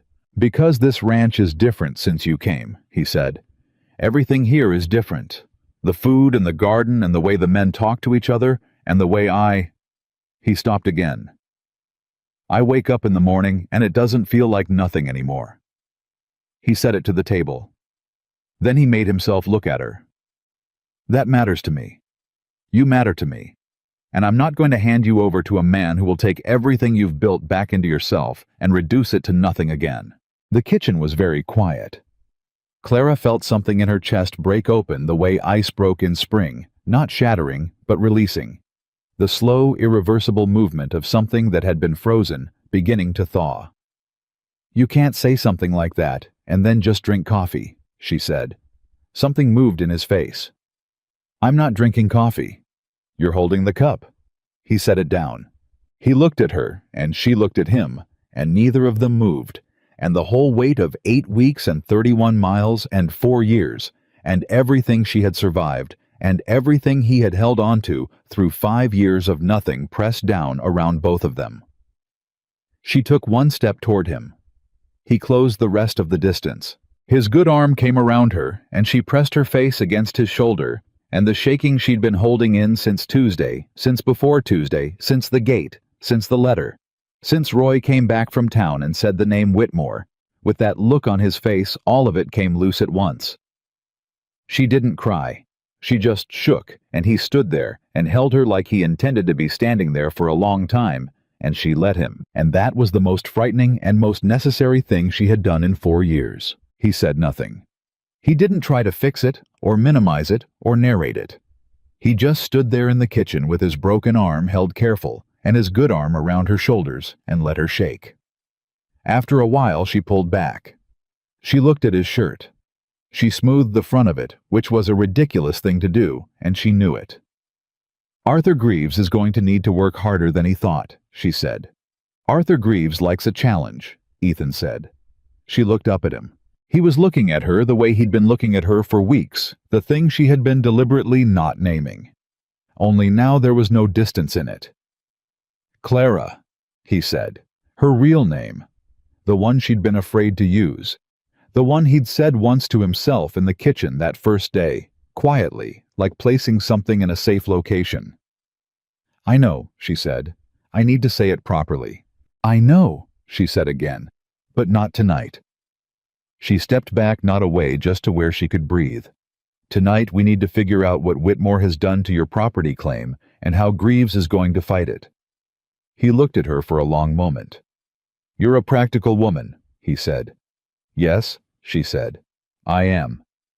"I knew that about you when you walked through the gate," he said. I knew it from the first sentence you said to me." She pulled the property claim across the table and read it again this time, looking for the specific legal language. "Can Greaves challenge the bond claim?" she asked. "The one he says exists between his estate and my father's?" "Yes," Ethan said, sitting down across from her, the two of them falling back into the working rhythm as naturally as breathing. "But we need to know if there was an actual document, which means we need to find your father. I haven't spoken to my father in 4 years." "I know." He looked at her steadily. "Do you know where he is?" She thought about that. She thought about the man who had handed her across a table to clear a debt the way you handed across a deed or a horse. She thought about the fact that he was still her father. "Missouri," she said. "Last I knew." Ethan nodded. "I'll send a wire." She looked at the document in her hands. All of Daniel Whitmore's careful, patient malice reduced to legal language on county clerk's paper. "He thought this would make you give up," she said. "He thought you'd look at this and decide I wasn't worth the trouble." "I know what he thought," Ethan said. She looked across the table at him. "You're the most stubborn man I've ever met," she said. "You've been warned about that," he said. She almost smiled. Then the weight of the document in her hands came back, and the smile didn't complete itself. "What if Greaves can't stop it?" she said. "What if Whitmore has enough legal ground that this actually touches the ranch?" Ethan reached across the table and put his hand over hers. Just for a moment. His palm against the back of her hand, warm and certain. "Then we deal with it," he said. "Together. Same as I told you from the beginning." She turned her hand over under his.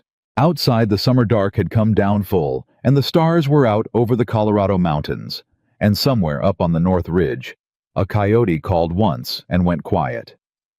The ranch settled into its nighttime sounds around them, the horses shifting in the barn, the distant voice of one of the hands, the low steady hum of a living place. She had walked 31 miles to find a gate and ask a man she didn't know for a chance. She had not known that morning at the gate that what she was walking toward was this kitchen table, this man's hand on hers, this particular hard-won version of safe. "Together," she said.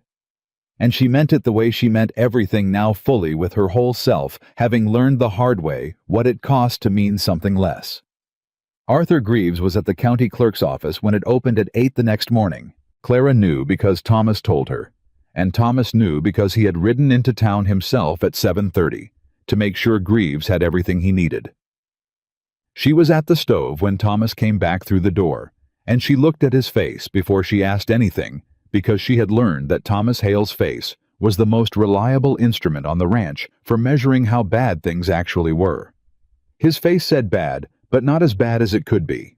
"Greaves read the whole filing," Thomas said, pulling off his gloves. "He says Whitmore's lawyer is good.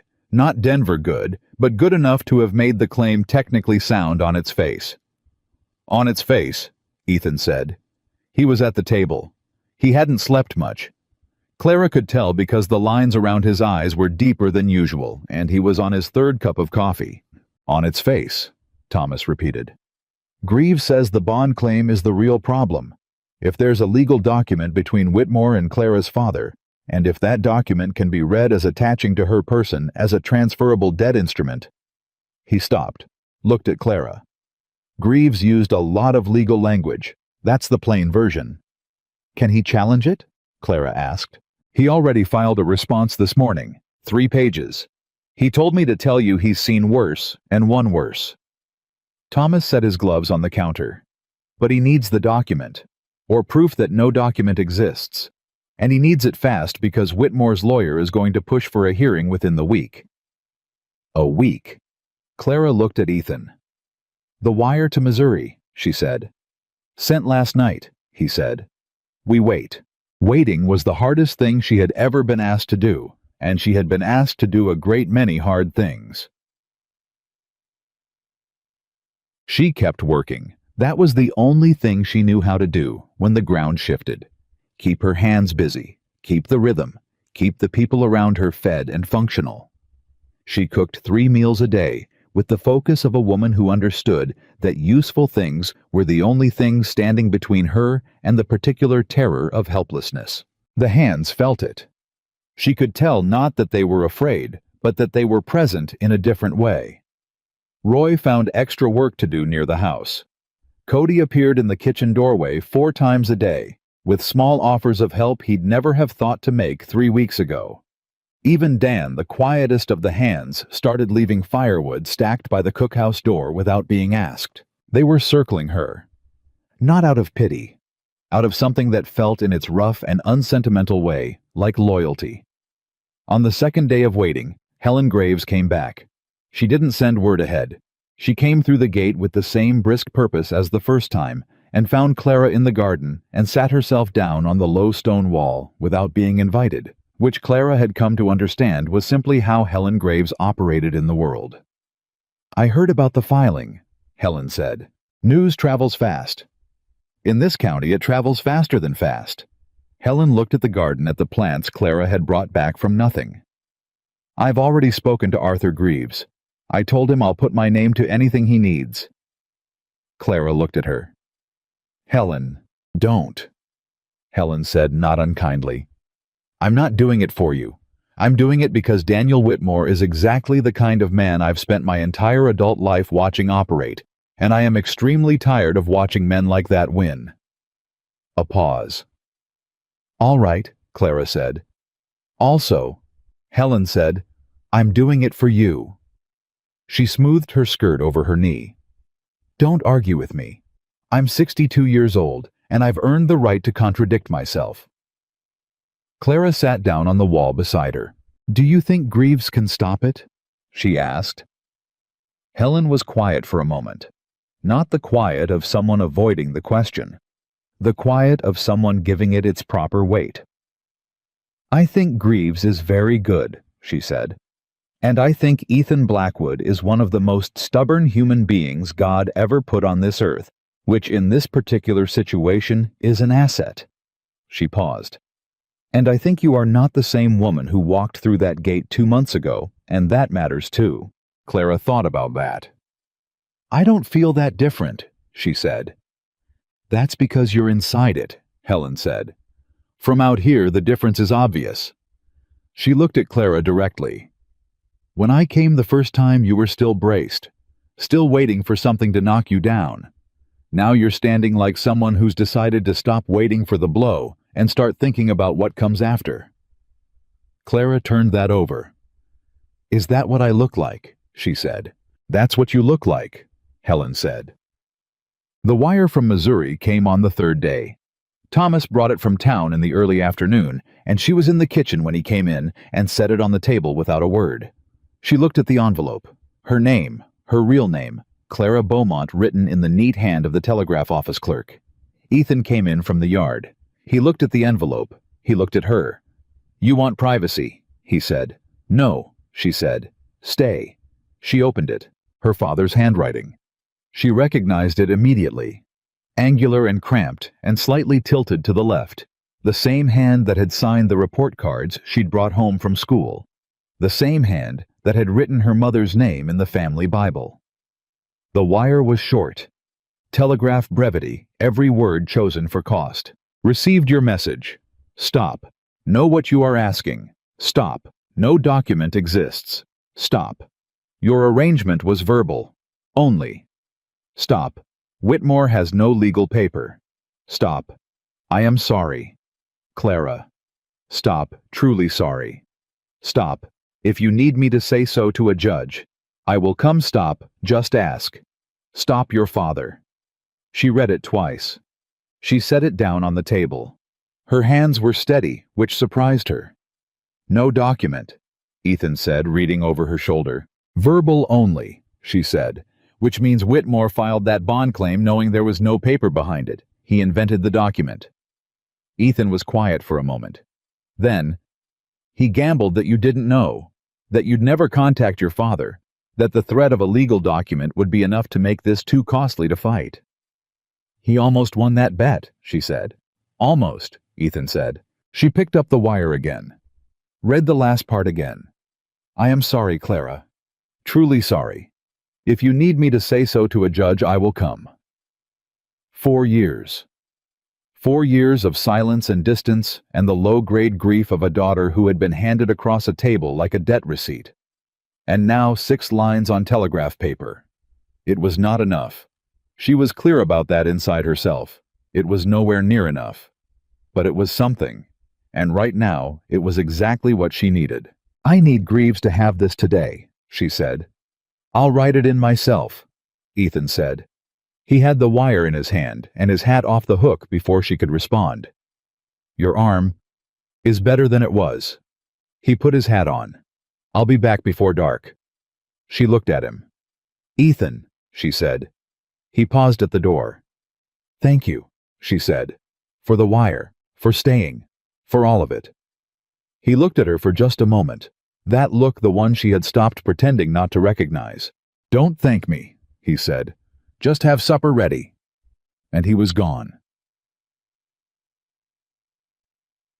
Greaves was at the table when Ethan came back, which told her that Ethan had brought him along from town and hadn't mentioned it. She put 2 extra plates down without comment and listened while Greaves talked. This changes everything, Greaves said. He set the wire on the table and tapped it. If the bond claim has no document behind it, Whitmore's lawyer filed a fraudulent claim with the county clerk. That's not a civil matter. That's potentially criminal. Potentially, Ethan said. Depends on how well his lawyer can argue ignorance. Greaves took off his spectacles and cleaned them, which Clara had learned he did when he was thinking hard. But here's what it does for us regardless of the criminal question. It destroys the foundation of his entire filing. Every claim in that document rests on the bond claim. If the bond claim is fraudulent, the rest of it collapses. The Millhaven warrant, Clara asked, separate issue. But a fraudulent filing here significantly damages his credibility in that jurisdiction as well. Greaves put his spectacles back on. I need your father's affidavit, not just a telegraph wire. If he's willing to come. He said he would, Clara said. Then I need him here within the week if possible. He looked at Clara steadily. I want to be very clear with you, Miss Beaumont. This is good. This is very good. But Whitmore is not going to accept this quietly. He is going to push back, and his next move is likely to be something we haven't anticipated, because men like him do not make clean retreats. She nodded. I know, she said. I lived with him for 8 months. I know exactly how he moves when he's cornered. Tell me, Greaves said, and opened his notebook. She told him everything she knew about how Daniel Whitmore operated under pressure, not with rage, but with a slow, methodical rearrangement of reality, shifting the story, finding the seam in an opponent's position and pressing on it until something gave. She told Greaves about the tenant farmer, whose lease he had voided by manufacturing a breach of terms that didn't exist. She told him about the business partner he had driven out by creating a paper trail that looked from outside like embezzlement. She told him about the patience of it, the way he was willing to wait years for the right moment. Greaves listened and wrote and occasionally asked a sharp question. When she finished, he sat back and looked at his notes, and then at her. You're a very clear thinker, he said. I had to learn to be, she said. It shows. He closed the notebook. I think I know what his next move is. What? Ethan said. He's going to try to get to your father before we do, Greaves said to Clara. He knows we sent the wire. He knows your father answered. If he can get to Missouri first and apply enough pressure money threats, whatever he has on the man, he can potentially get your father to recant. Clara's stomach dropped. My father owes him money, she said. The original debt. If Whitmore offers to forgive the debt in exchange for... Yes, Greaves said. That's the seam. She looked at Ethan. He was already looking at her. I need to send another wire, she said. To my father. Tonight. He needs to understand what Whitmore might offer him and why he can't accept it. Write it, Ethan said. He pushed paper across the table. She wrote it there at the supper table with Greaves watching, and Ethan across from her, and the remains of the meal pushed aside. She wrote it carefully because every word cost money, and she needed each one to land. Father. Stop. Whitmore will come to you, or send someone. Stop. He will offer to clear your debt. Stop. Do not accept. Stop. He is filing fraudulent claims, and your testimony will expose them. Stop. This will end him. Stop. I need you to be brave. Stop. Please stop. Clara. She slid it across to Ethan. He read it, said nothing, handed it to Thomas to take to town. Whitmore's next move came sooner than any of them expected. Not to Missouri, not to her father. He came to Helen Graves. Helen sent word the following morning, a note carried by her ranch foreman, 2 sentences characteristically direct. Whitmore came to my house last evening. Come when you can. Clara and Ethan rode out together.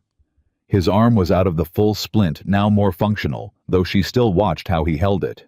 Helen met them in her front parlor with tea already poured, and the expression of a woman who had spent the night deciding exactly what to say. He came at 7 o'clock, Helen said. Alone. Very polite. She set down her cup. He spent 15 minutes telling me what a troubled young woman you are, Clara. How your history was one of instability, false accusations running from consequences. Very concerned tone. She looked at Clara directly. He wanted me to withdraw my affidavit. What did you tell him? Clara said. I told him I didn't believe a word he'd said, that I had met you and made my own judgment, and that if he wanted to continue arguing the point, he could do it in front of Judge Holloway. She paused. Then I told him to leave my house. Ethan said, did he go? Eventually. Something crossed Helen's face. Before he left, he said something that I want you both to hear. She set down her cup carefully. He said that Ethan Blackwood was a man who had already lost everything that mattered to him once, and that it would be a shame if it happened again. The parlor went very quiet. Ethan's expression didn't change, but Clara felt the words land, felt what they were meant to do. Not threaten property, not threaten law, but press on the exact place where Ethan was most vulnerable, where Rebecca lived. He researched you, Clara said to Ethan. He knows about Rebecca. He asked around town, Helen confirmed. He was asking about Rebecca before he ever came to the ranch. Clara looked at Ethan. He was looking at the wall behind Helen's head. His jaw was set. She could see the pulse in his throat. Ethan, she said quietly. He looked at her.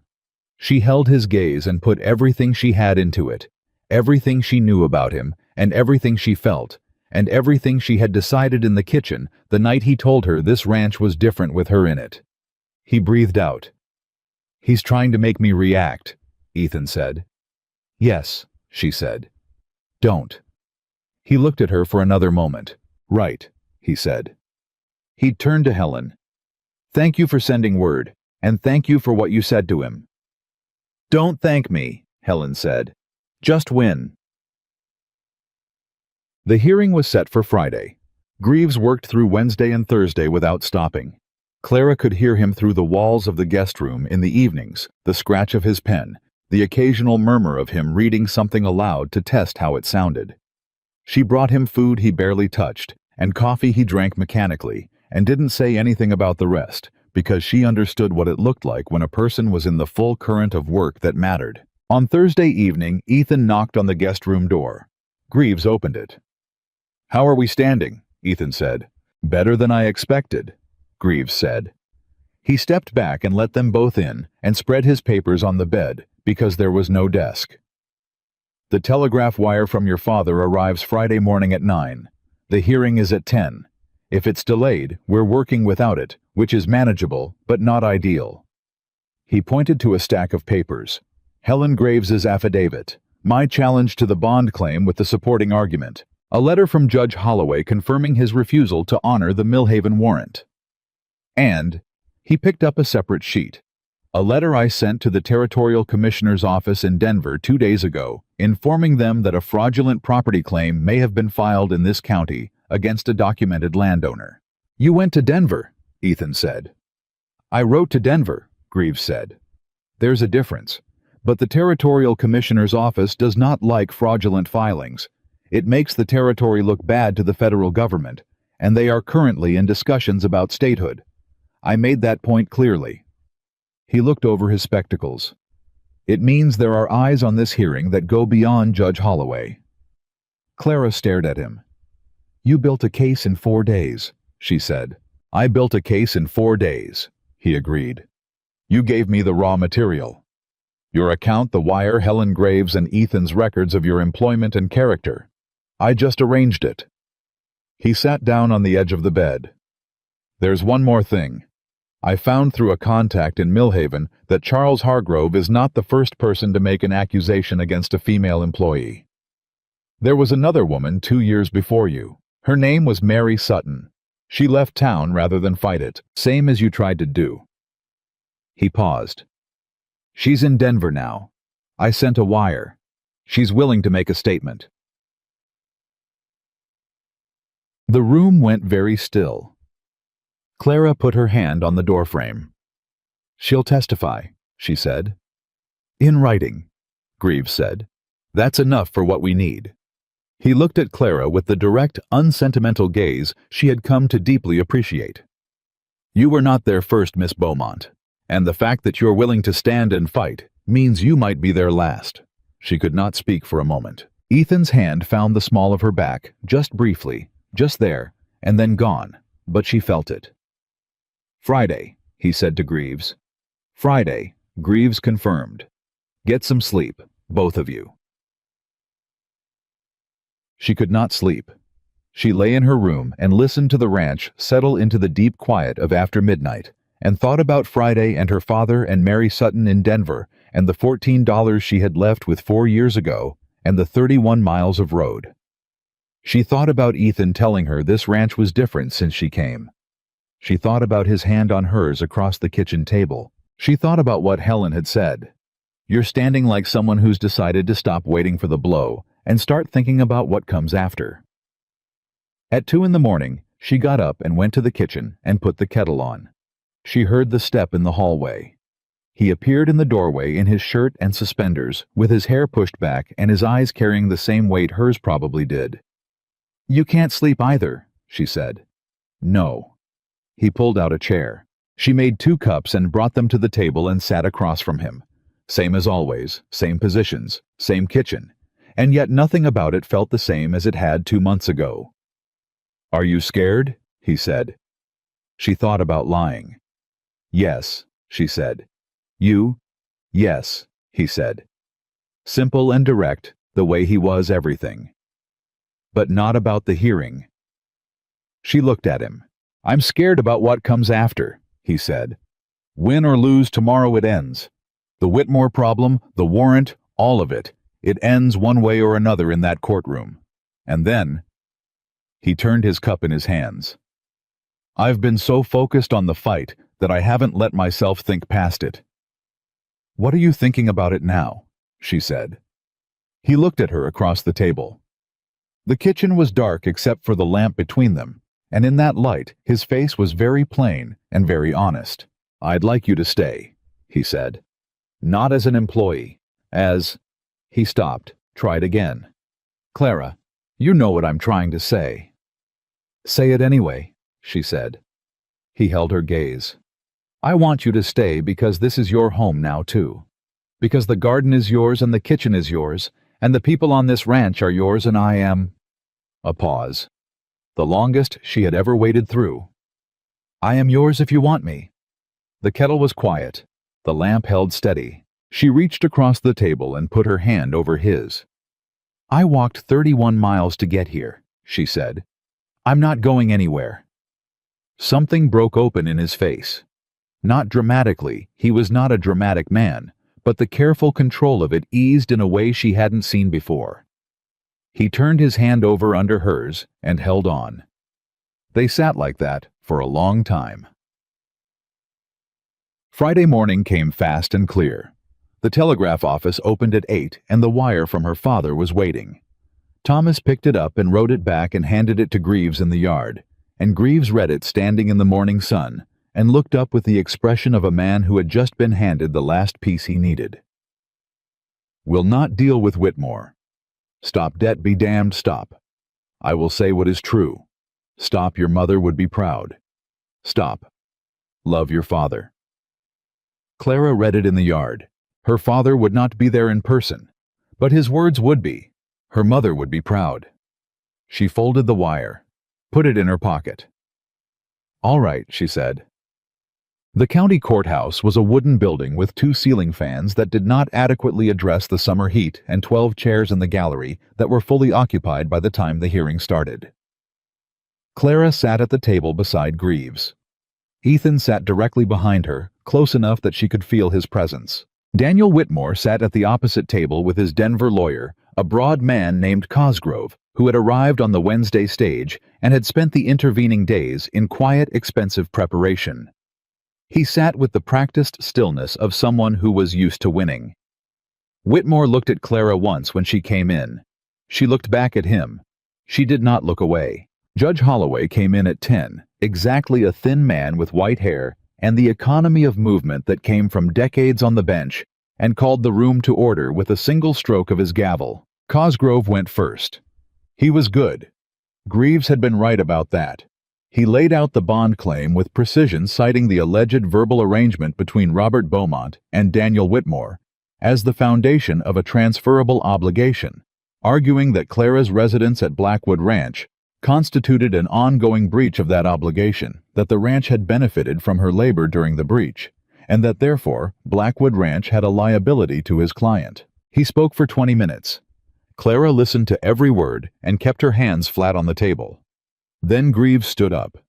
He was quiet for a moment. He adjusted his spectacles. He looked at Judge Holloway with the calm of a man who had done this many times and knew exactly where he was going. "Your Honor," he said, "my colleague has built a very elaborate structure. And structures are impressive things. But they require a foundation, and this one has none." He laid out the telegraph wire from her father, the absence of any document, the fact that a verbal arrangement had no legal standing as a transferable debt instrument under Colorado territorial law. He cited 3 cases. He spoke for 15 minutes. Then he placed Mary Sutton's statement on the judge's desk. He did not explain it dramatically. He simply said, "I am including for the court's record a statement from a former employee of the Hargrove household in Millhaven attesting to a pattern of conduct that directly contradicts the character of the warrant filed against my client." Cosgrove was on his feet. "Objection. Your Honor, this is not relevant to. It speaks to the pattern of conduct underlying the Millhaven warrant," Greaves said, "which my opposing counsel introduced into his opening argument as context for Miss Beaumont's alleged unreliability. I am simply providing additional context." Holloway looked at the statement. He read it in silence. He read it for a long time. Clara watched his face and could not read it. Then Holloway set the statement down and looked at Cosgrove and said, "Counselor, I'd like you to explain to me how a bond claim with no paper documentation can create a property liability against a third party." Cosgrove began to explain. Holloway listened, and then he said, "I'm going to stop you there." It took Holloway 20 minutes to make his ruling. He found the bond claim unsupported and dismissed it. He found the property claim against Blackwood Ranch without legal foundation and dismissed it. He made a formal notation that the claim appeared to have been filed without adequate documentation, and that the matter was being referred to the Territorial Commissioner's office for review. He declined to offer any supportive ruling on the Millhaven warrant. He also said quietly, and without drama, but loudly enough for the full courtroom to hear, that the pattern of conduct outlined in the Sutton statement was deeply troubling, and that he intended to write to the Millhaven court directly. He struck his gavel. The room shifted. Greaves turned to Clara and said, "That's as good as it gets." She breathed. She breathed in fully for what felt like the first time in days.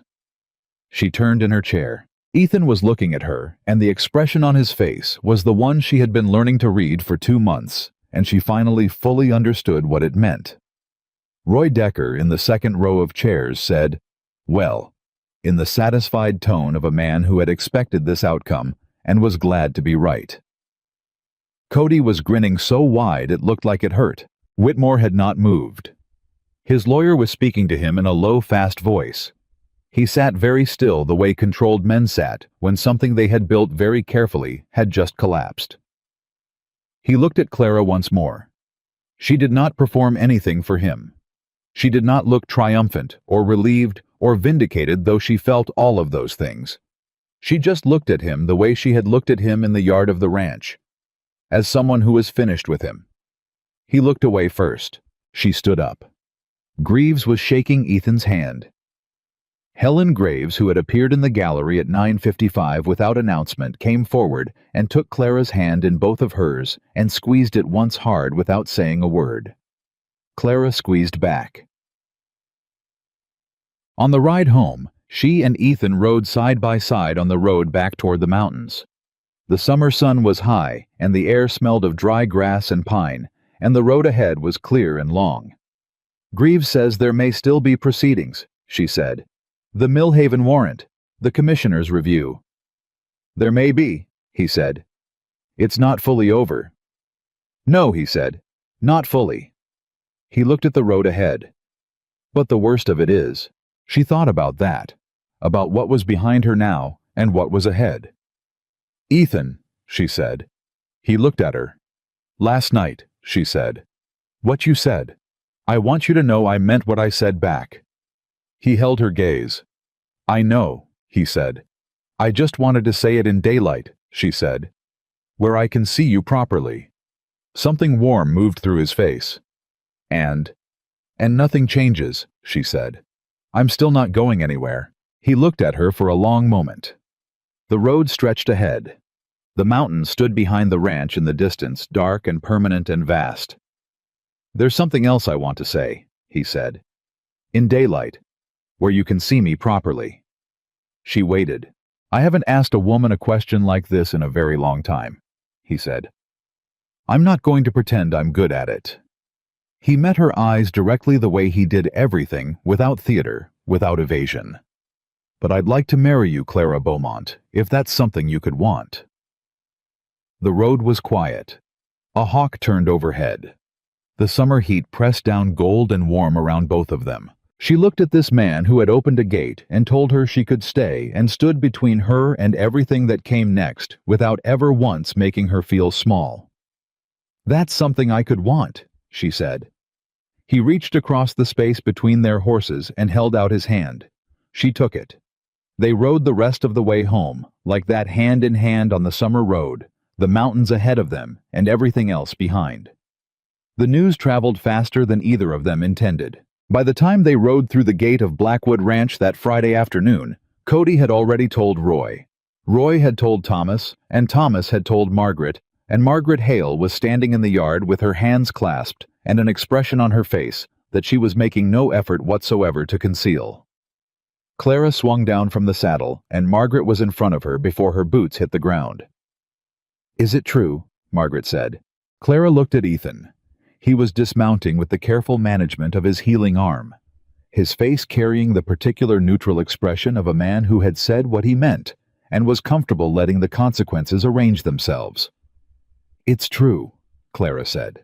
Margaret made a sound that was not quite a word and pulled Clara into an embrace with the full force of a woman who had been quietly hoping for this outcome for weeks and was now releasing all of it at once.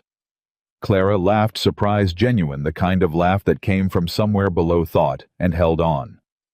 Roy Decker put his hand out to Ethan. Ethan shook it. About time, Roy said. Don't push it, Roy, Ethan said. I've been watching you be obvious for 6 weeks, Roy said. I'll push whatever I like. Cody was grinning from the fence post where he'd stationed himself for maximum visibility. When Clara caught his eye over Margaret's shoulder, he tipped his hat so enthusiastically it nearly fell off. The rest of the hands came in from the pasture for supper that evening, in ones and twos, and each of them found out, in the way news always traveled on the ranch quietly, one man to the next, a murmur and a nod. By the time Clara brought the food out, every one of them had found some small way to mark the occasion. Dan, the quietest hand, had put fresh flowers from somewhere in a jar on the table, which he pretended he hadn't done. Old Pete Calloway, who complained about onions at every meal, told Clara that if she wanted to put onions in the wedding supper, he supposed he could survive it just this once. She looked at him. "I'll leave the onions out, Pete," she said. "Much appreciated," he said very seriously and sat down. Ethan sat at the head of the table and looked at the room around him, the men eating and talking, the lamplight, the repaired walls and the clean floor and the smell of real food, and Clara caught him looking from across the table and knew what it meant before he said anything. She had learned to read him the way she read weather, the way she read the garden. Things that required patience and attention and a willingness to sit with the not yet knowing until the meaning became clear. He looked at her, and the meaning was clear. She looked back, and it was enough. Arthur Greaves stayed 3 more days.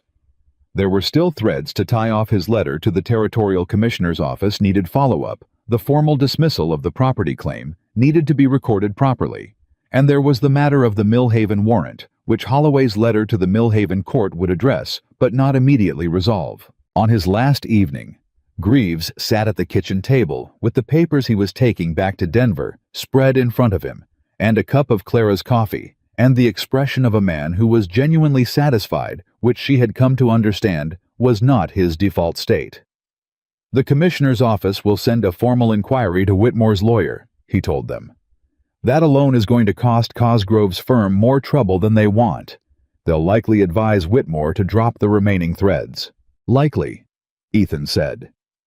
"There are no certainties in law," Greaves said, "but the risk-reward calculation has shifted completely in your favor.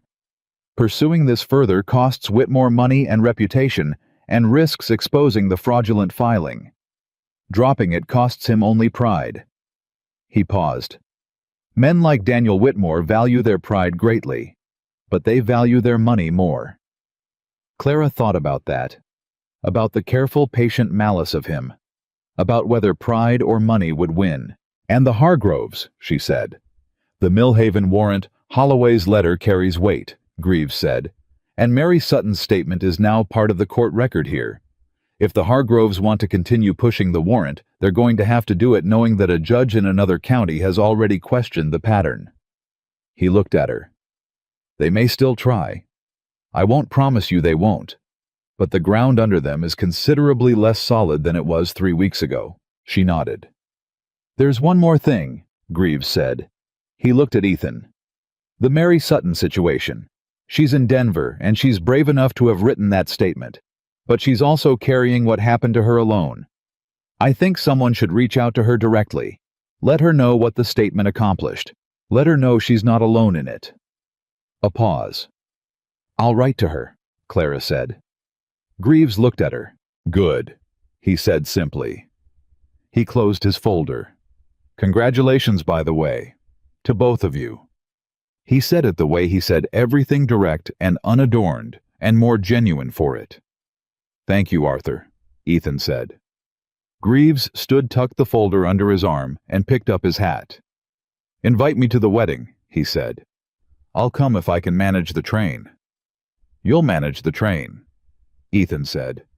Greaves almost smiled. "Yes," he said. "I probably will." She wrote to Mary Sutton the morning after Greaves left. She sat at the kitchen table before anyone else was up and wrote 3 pages in the quiet before dawn, the way she had written her own account on a midnight 2 months ago. Except this time, the writing felt different. Not like releasing something painful, like reaching toward something. She told Mary what had happened. She told her about the statement and what it had done in the courtroom and the look on Judge Holloway's face when he read it. She told her that her words had mattered, that they had changed something real. She did not say, "You saved me," because it wasn't only that. She had needed to save herself first. But she wrote, "You made it easier to stand," and that was true. She sealed the letter and gave it to Thomas to take to town with the morning's other correspondence. Then she poured herself coffee and stood at the kitchen window and looked at the garden in the early light. The tomatoes were heavy on the vine. The herb beds were full and fragrant. The squash she had planted along the south wall had come in better than she'd hoped. Wide green leaves and fruit coming in fast. Rebecca Blackwood had planned this garden, and then it had died. and then Clara had brought it back. And now it was neither Rebecca's garden nor Clara's garden, but something that belonged to both of them and to the land itself. She thought that was all right. She thought that was more than all right. 3 weeks after the hearing, a letter came from Millhaven. Not from the Hargroves. From the Millhaven court addressed to Arthur Greaves, forwarded to Blackwood Ranch. Greaves had written a cover note in his precise hand. Holloway's letter accomplished what I hoped. Read the enclosed.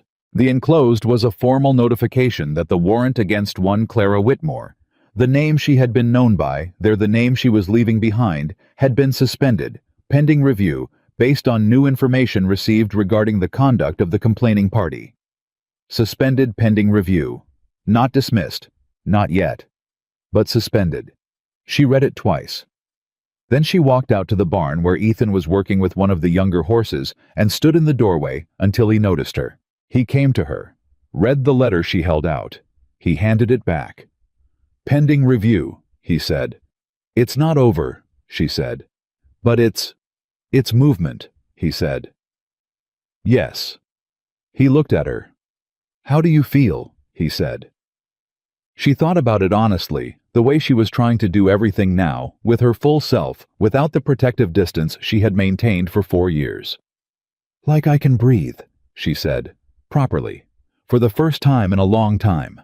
He reached out and tucked a loose strand of hair behind her ear, a small gesture entirely unlike him, and maybe because it was so unlike him, it landed harder than something dramatic would have. "Good," he said. He went back to the horse. She stood in the barn doorway for another moment, holding the letter, feeling the summer air on her face, and let herself believe in what was coming. Her father arrived on a Tuesday in August. She had not told Ethan how she felt about it because she had not fully known herself. She had sent the wire asking him to come for the wedding, and the answer had come back yes, and she had carried that yes around for 2 weeks without looking at it too directly. He came off the stage looking older than she remembered, smaller somehow. The large, loud man she had feared and resented and loved without resolution for 27 years was an ordinary-sized man in a worn coat with a hat that had seen too many seasons. He saw her first. He stopped on the step of the stage. She stood on the road and looked at him. The last time she had seen him, she had been 17 years old, and he had signed her name on a piece of paper she hadn't been allowed to read. She had spent 4 years being angry about that, and 2 months learning what it felt like to be in a place where she mattered, and the combination of those things had done something to the anger, not removed it, but changed its shape, made it something she could hold without being cut by it. He came toward her slowly. He stopped 3 feet away and took his hat off. "Clara," he said. His voice was the same. That was the thing that undid her slightly, just the sound of her name in her father's voice, after 4 years of silence. "Papa," she said. He pulled her in, and she let him, and she did not cry, but it was a near thing, and she could feel that he was crying quietly, his hand on the back of her head, and she stayed in it for a moment, and then stepped back. She looked at him. "I'm not ready to forgive you," she said. "I want you to know that." He nodded. "I know.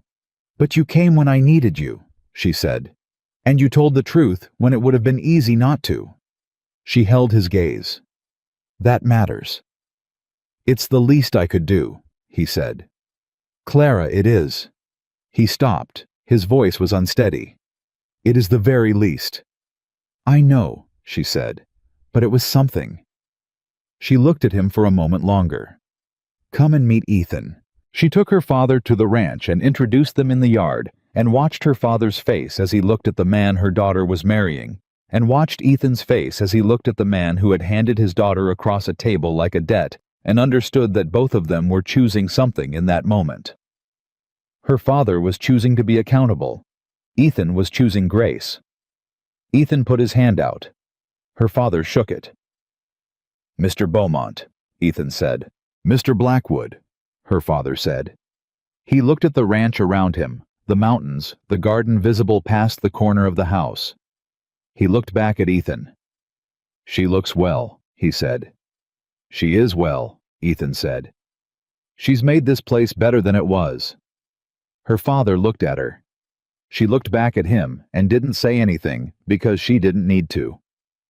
The twist came on Thursday, 2 days before the wedding. Clara was in the kitchen with Margaret Hale going over the food for the celebration, and Thomas came to the door with a telegram and a look on his face that she had not seen since the worst moments of the Whitmore situation. Her stomach dropped. "What?" she said. He handed her the telegram. It was from Greaves, short and direct. Whitmore filed appeal of dismissal with Territorial Court. Denver. Stop. Cosgrove arguing procedural grounds. Stop. Hearing set next month. Stop. Do not alarm but need Ethan to contact me. Stop. Greaves. She read it twice. Then she read it a third time. Then she set it on the table and sat down. Margaret put a hand on her arm. "What does it say?" she told her. Margaret sat down across from her. Neither of them spoke for a moment. "He's not going to stop," Clara said. "I told Greaves that. I told Ethan that. Daniel Whitmore does not stop." "He can file all the appeals he likes," Margaret said with the quiet certainty of a woman who had watched this territory develop its legal infrastructure for 20 years. "That doesn't mean he wins them. It means it continues," Clara said. "It means this never—" She stopped. Breathed. "I am so tired of it. I am so tired of having to fight for the right to exist without him in my life." Margaret was quiet for a moment. Then she said, "Go find Ethan." She found him at the north fence, which was fully repaired, now the posts solid and the wire taut. He was checking the last section with Cody, and she came across the pasture with the telegram in her hand, and he saw her face from 20 yards out and was moving toward her before she reached him. She handed him the telegram without speaking. He read it. Cody stood a careful distance away looking at the fence, giving them the privacy of not looking. Ethan folded the telegram. She waited. "All right," he said. She stared at him. "That's it. All right. What do you want me to say?" "I want you to—" She stopped. She pressed her hands together. "He is not going to stop. I have been telling both of you that from the beginning, and I need you to actually hear me when I say it.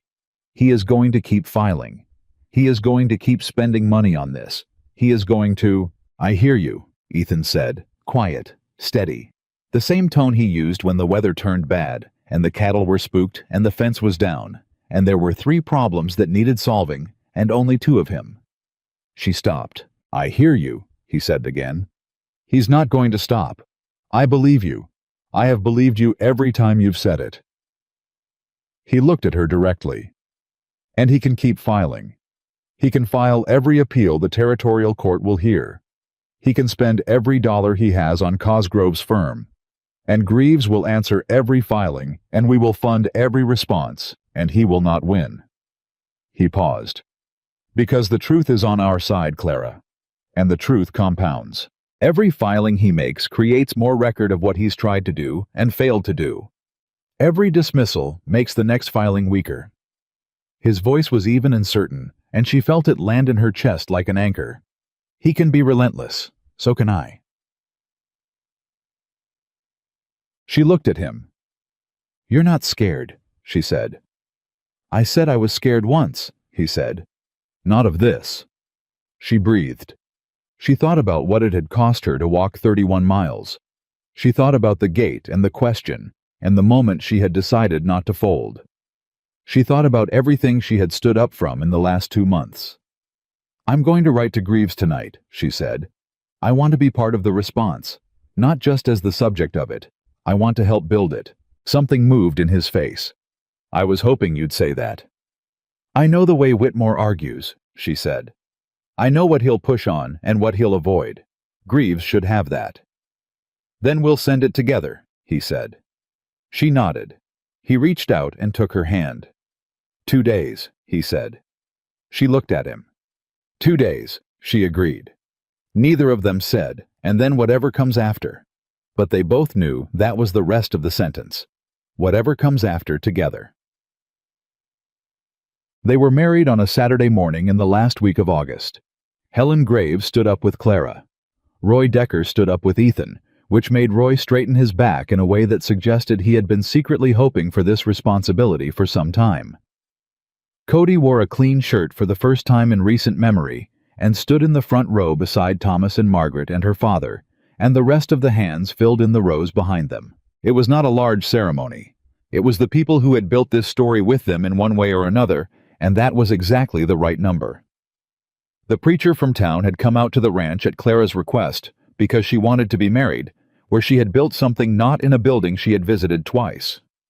She wanted to be married with the garden behind her and the mountains ahead, and the smell of summer in the air. She stood beside Ethan on the porch of Blackwood Ranch, in her good blue dress with her mother's ring on the chain around her neck, and she held his hands and looked at his face and the entire accumulated weight of the last year.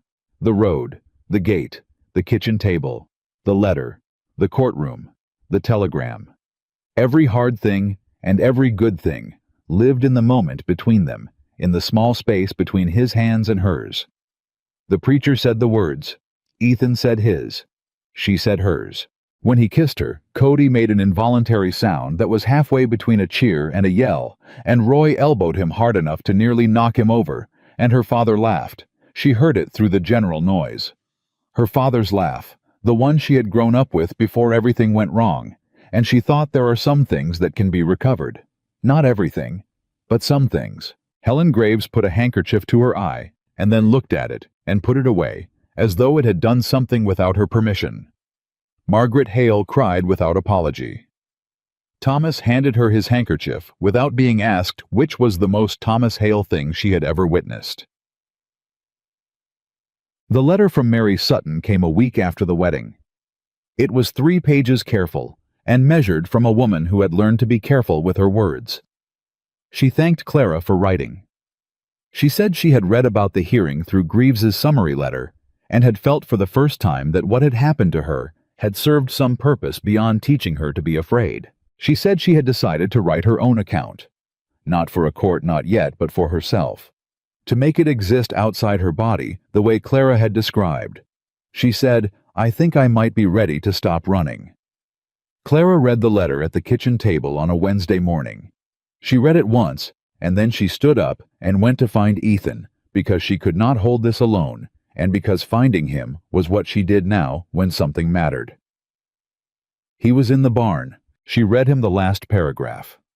He was quiet for a moment. "Write back," he said.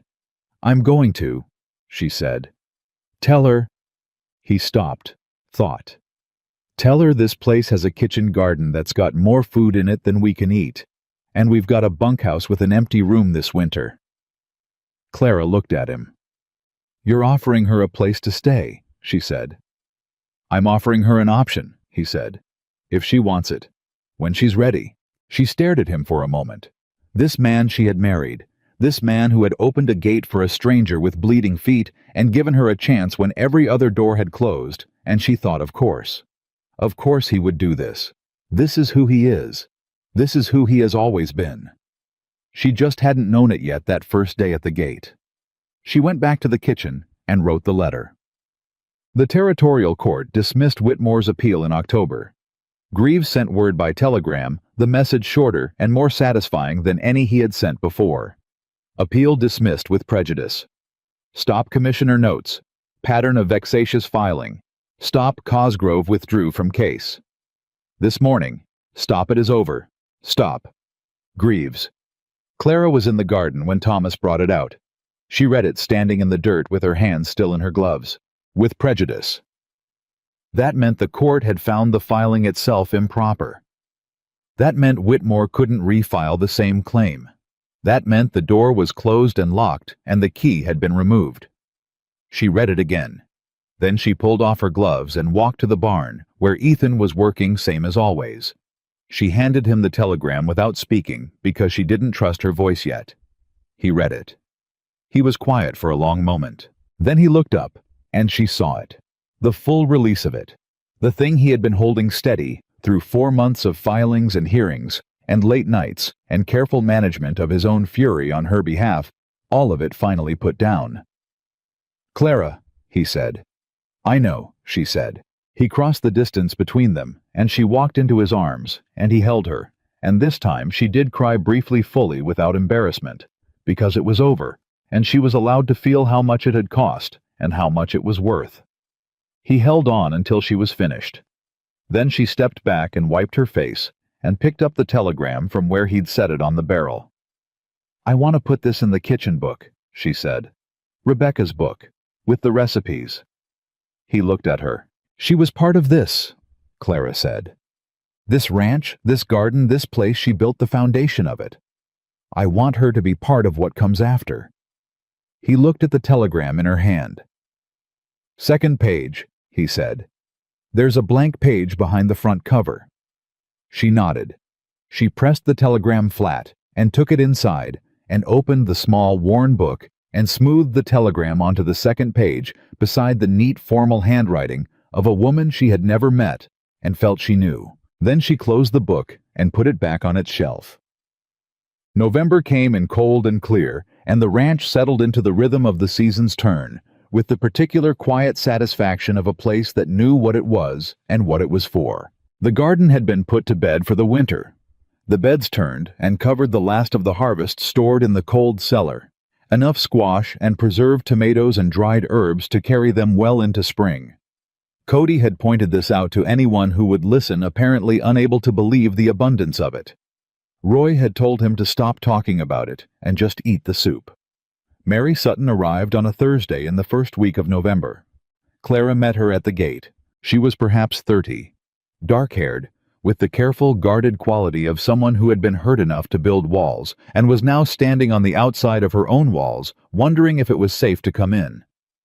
She had one bag. Clara recognized everything about that. She held out her hand. "Clara Blackwood," she said. Her married name still new enough to feel like something she was growing into. Mary Sutton looked at her, looked at the ranch behind her, the house, the bare garden beds. "Mary Sutton," she said, and shook her hand. "Come in," Clara said. "I have coffee on." Mary looked at the gate at the house at Clara again. "All right," she said. She came through the gate. That evening after supper, after Mary had been settled in the bunkhouse room that Ethan had made ready without fanfare, Clara sat on the porch with Ethan in the cold November dark and looked at the stars over the Colorado mountains. They were very close together, her shoulder against his arm, both of them wrapped in the heavy quilt Margaret Hale had brought over as a wedding gift without explanation, simply leaving it on the porch one morning, as if it had always been there. "She's going to be all right," Ethan said. Not a prediction, a commitment. "Yes," Clara said. "She is." He looked at the mountains. "I was thinking," he said, "about what this place is." She looked up at him. "It started as one man's land," he said. "Then it was a ranch. Then Rebecca made it a home. And then—" He paused. "I don't know what you'd call what it is now." She thought about it. She thought about Cody and Roy and Thomas and Margaret and Helen Graves and Arthur Greaves and her father and Mary Sutton, and the kitchen book with 2 kinds of handwriting in it, and the garden that had died and come back, and the gate that had been opened to a woman with bleeding feet, and one bag, and nowhere left to go. "A place where people can start over," she said. He was quiet for a moment. "Yeah," he said. "That's right."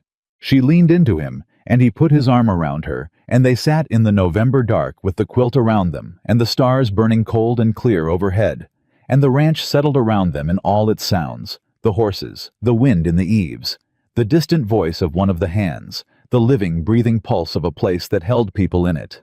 She had walked 31 miles to a gate she had never seen before. She had knocked anyway, and everything she had ever needed was on the other side.